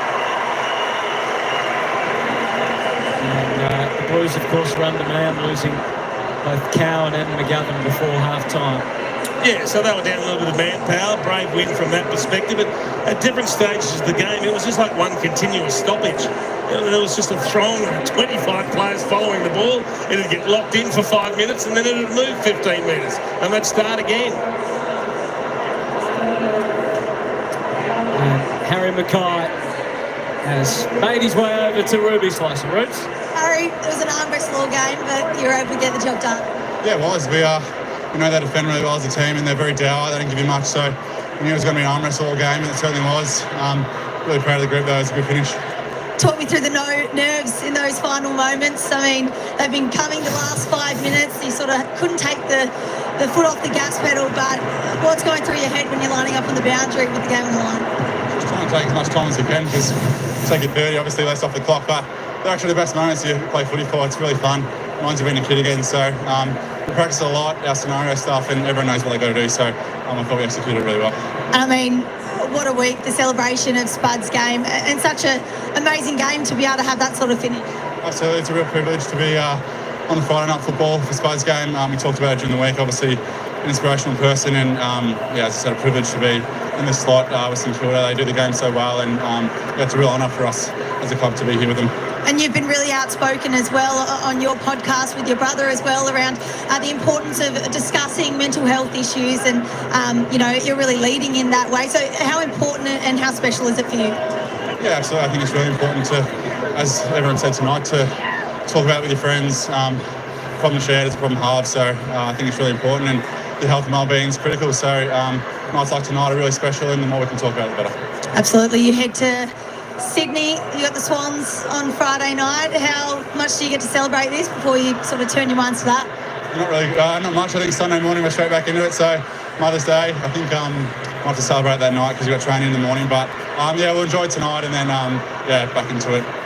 Had all the mums there running out as well. Special to get that win for them, given it's Mother's Day on Sunday. Yeah, my mum Tracy, I reckon she'll be up there somewhere having a few wines and probably a little bit tipsy, Ruby. So shout out to mum, she's the best, and it was actually beautiful that they could all be there today. Well, shout out to your mum and well done, Harry. Well done. Thank you very much. Have a good Nice little shout out or stitch up to mum there.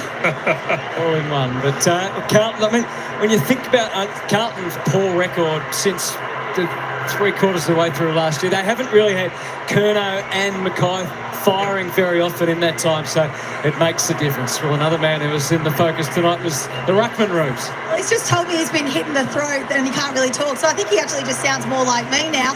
But Tom, you battled really hard all day. A great battle between you and Rowan in the middle there. Yeah, it was good fun. Always going to be a good battle for clearance in there, and our boys did well, so yeah, it was good. Now, you could not escape the media all week, and obviously a lot of theatre around that as well. Did you enjoy the build-up? Were there many words out here between you and the Saints boys at all? Not too many words, but yeah, I'm probably naturally, I don't overthink things too much. I'm pretty laid back and just let my footy do the talking. So, I didn't get too worked up throughout the week. I was just confident in helping our boys. Then we spoke to Michael Voss throughout the week, and we saw him speak throughout the week, and he was pretty stern and wasn't too happy, obviously, with the Crows game, but the response, I mean, he's got to be happy with that. Yeah, we're stoked. Obviously really disappointing last week, and we got touched up a bit, especially in the middle, so that's something we pride ourselves on, and it was good to get up this week. Few injury concerns for you guys. A lot of them happened before half-time. Did you see Mitch McGovern at half-time? How did he seem, and can you give us any details on that? Yeah, I saw him getting taken off to hospital. I'm not sure what happened, to be honest. We were focused on the game, but hopefully he's all right. Yeah, it's always tough seeing things like that happen, so fingers crossed it's all good. When you're down to 3 on the bench in a tight game like that, how do you keep the group level-headed and ensuring you've got, the eyes on the prize? Yeah, it's probably for us, it's about taking a bit of pepper off it and slowing it down a little bit, which I think the boys did really well. Got Charlie behind the ball for the last bit there, so he loves that, getting a few uncontested marks. So, there's a few ways to go about it just to slow the game down a little bit and get it in our control. Well, Tom, well done. The voice doesn't sound too bad. You still sound better than me. Go enjoy the win. Thanks, cheers. Nice work, Ruby and Tom de Koning. What a battle it was in the ruck. That experience you alluded to, it felt like that made a difference in the end. So Carlton home by 15 points. A real grind at times, but plenty to analyse for our expert panel, Gary Lyon. Thank you. Hello, Friday Night Footy on Fox. It's brought to you by the new Ranger plug-in hybrid, and it was a bit of a grind, but they got there in the end, Carlton, and for much of the first quarter, they were pretty much had it on their own terms. It certainly looked like a Carlton game after St Kilda kicked the opening 2 goals. All right, folks, there we go. Carlton hung on to this match. I tell you what, it was a low-scoring game, especially in the second half. 3 goals each in the second half. Carlton, 2 goals 3 in that final term. Saints, 2 goals 2. Well, both teams had a good crack in the final quarter, but Carlton were the ones who hung on to this match today. Whew, I tell you what a game. It was a tough, tight tussle between these two teams. Wow-wee. All right, before we head off for this game, hey, by the way, well done to everyone in the live chat. Of course, 66% tipped Carlton to win this game, and that's how it actually went. Carlton getting up by 15 points, 11-11, 77, defeating the St Kilda Saints, 9-8, 62. Let's have a quick look at the goal scorers and disposal getters before we wrap this one up. Harry McKay ended up with 3 with Charlie Curnow. The 2 big men for the Blues, they did their job today. Have a look at that, folks. 3 goals apiece, no behinds. They kick straight. They had plenty of the ball too. Harry McKay actually had 19 disposals, 13 kicks, 6 handballs, 10 marks, 3 tackles, 4 hit-outs, 4 clearances, 3 straight goals. Charlie Curnow, good to see him up the ground a little bit, getting a touch. He had 12 disposals, 11 kicks, 1 handball, 7 marks, 2 tackles. And the 2 big men, they did their job tonight. It's the first time I've seen them both perform for a while. Lewis Young with 2 for the Blues. Willie White ended up with 1. Cooper Lord and Jackson Binns also ended up with 1. For the Saints, Cooper Sharman and Pilotbo with Jack Higgins. All 2 for the Saints. Jack Sinclair got 1. Max Hall. Caminiti was the other single goal scorer. Leading disposal getter. How did they finish? Well, Wanganeen Miller kept on leading the way. He was the only one. The top 30 disposals in this game this evening. 23 kicks, 7 handballs, 8 marks, 1 tackle, 1 clearance. He was pretty good there for the Saints. Jack Sinclair on 26, best for the Blues. George Hewitt. Paddy Cripps had a fantastic last quarter. Ended up with 26, 12 kicks, 14 handballs, 2 marks, 10 tackles, 2 hit-outs, 8 clearances, 2 points. Well done, Paddy. Fantastic. All right, let's quickly just roll down the board. There we go. Jack Steele on 20. Adam Sard ended up with 20. Jacob Wiedering, good in defence with 19 disposals. Jack Silvani, 17 as well. As I said, Cooper Sharman with 14 disposals there for the Saints. Mitch Owens with 14. Let's keep rolling down. Garcia with 11. And there are your team stats. Wow. Is the live ladder updated? Let's just have a look. Carlton, there we go. Carlton jump up into 9th position. Some happy Carlton fans there. All right, let's head down to the Carlton rooms for the song, and then we'll wrap this one up. Carlton boys will be pretty happy to be singing a song tonight.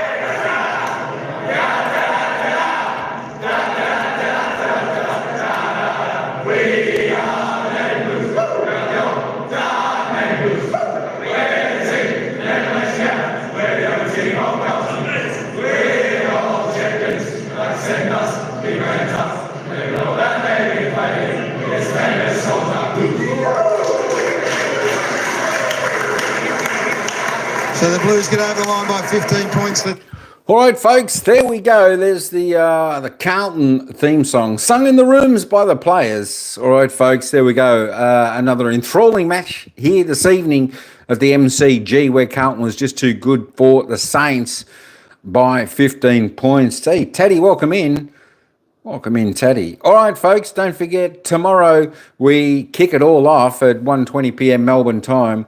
We've got a fantastic match. Back at the MCG, of course, we've got Melbourne taking on Hawthorn. Should be a fascinating match in itself, just to see how these two teams respond. Don't forget, following that, we've got Essendon taking on Sydney Swans at Marvel Stadium. And then I think we're going to do Port Adelaide taking on Adelaide, the derby over there at Adelaide Oval. That should be an absolute classic game. And the game in between that, we'll keep the scores updated with this game, which will be the Gold Coast Suns taking on the Western Bulldogs up there in Darwin. We'll keep those scores up to date as we cover the Port Adelaide game. All right, folks, that's all I've got for this one. Thanks, everyone, for coming in. Hope you enjoyed the coverage. Sheila May, Chia Mega Love shout-out. Thanks for hanging in there. And my super member in the live chat. Always appreciate when Chia is in, of course. And thanks, Taddy, for popping on in. Ryan, Liam, Stephanie, Tine, and everybody else. Hope you all enjoyed the coverage. But until next time, folks, ciao for now. And we'll see you at the next game.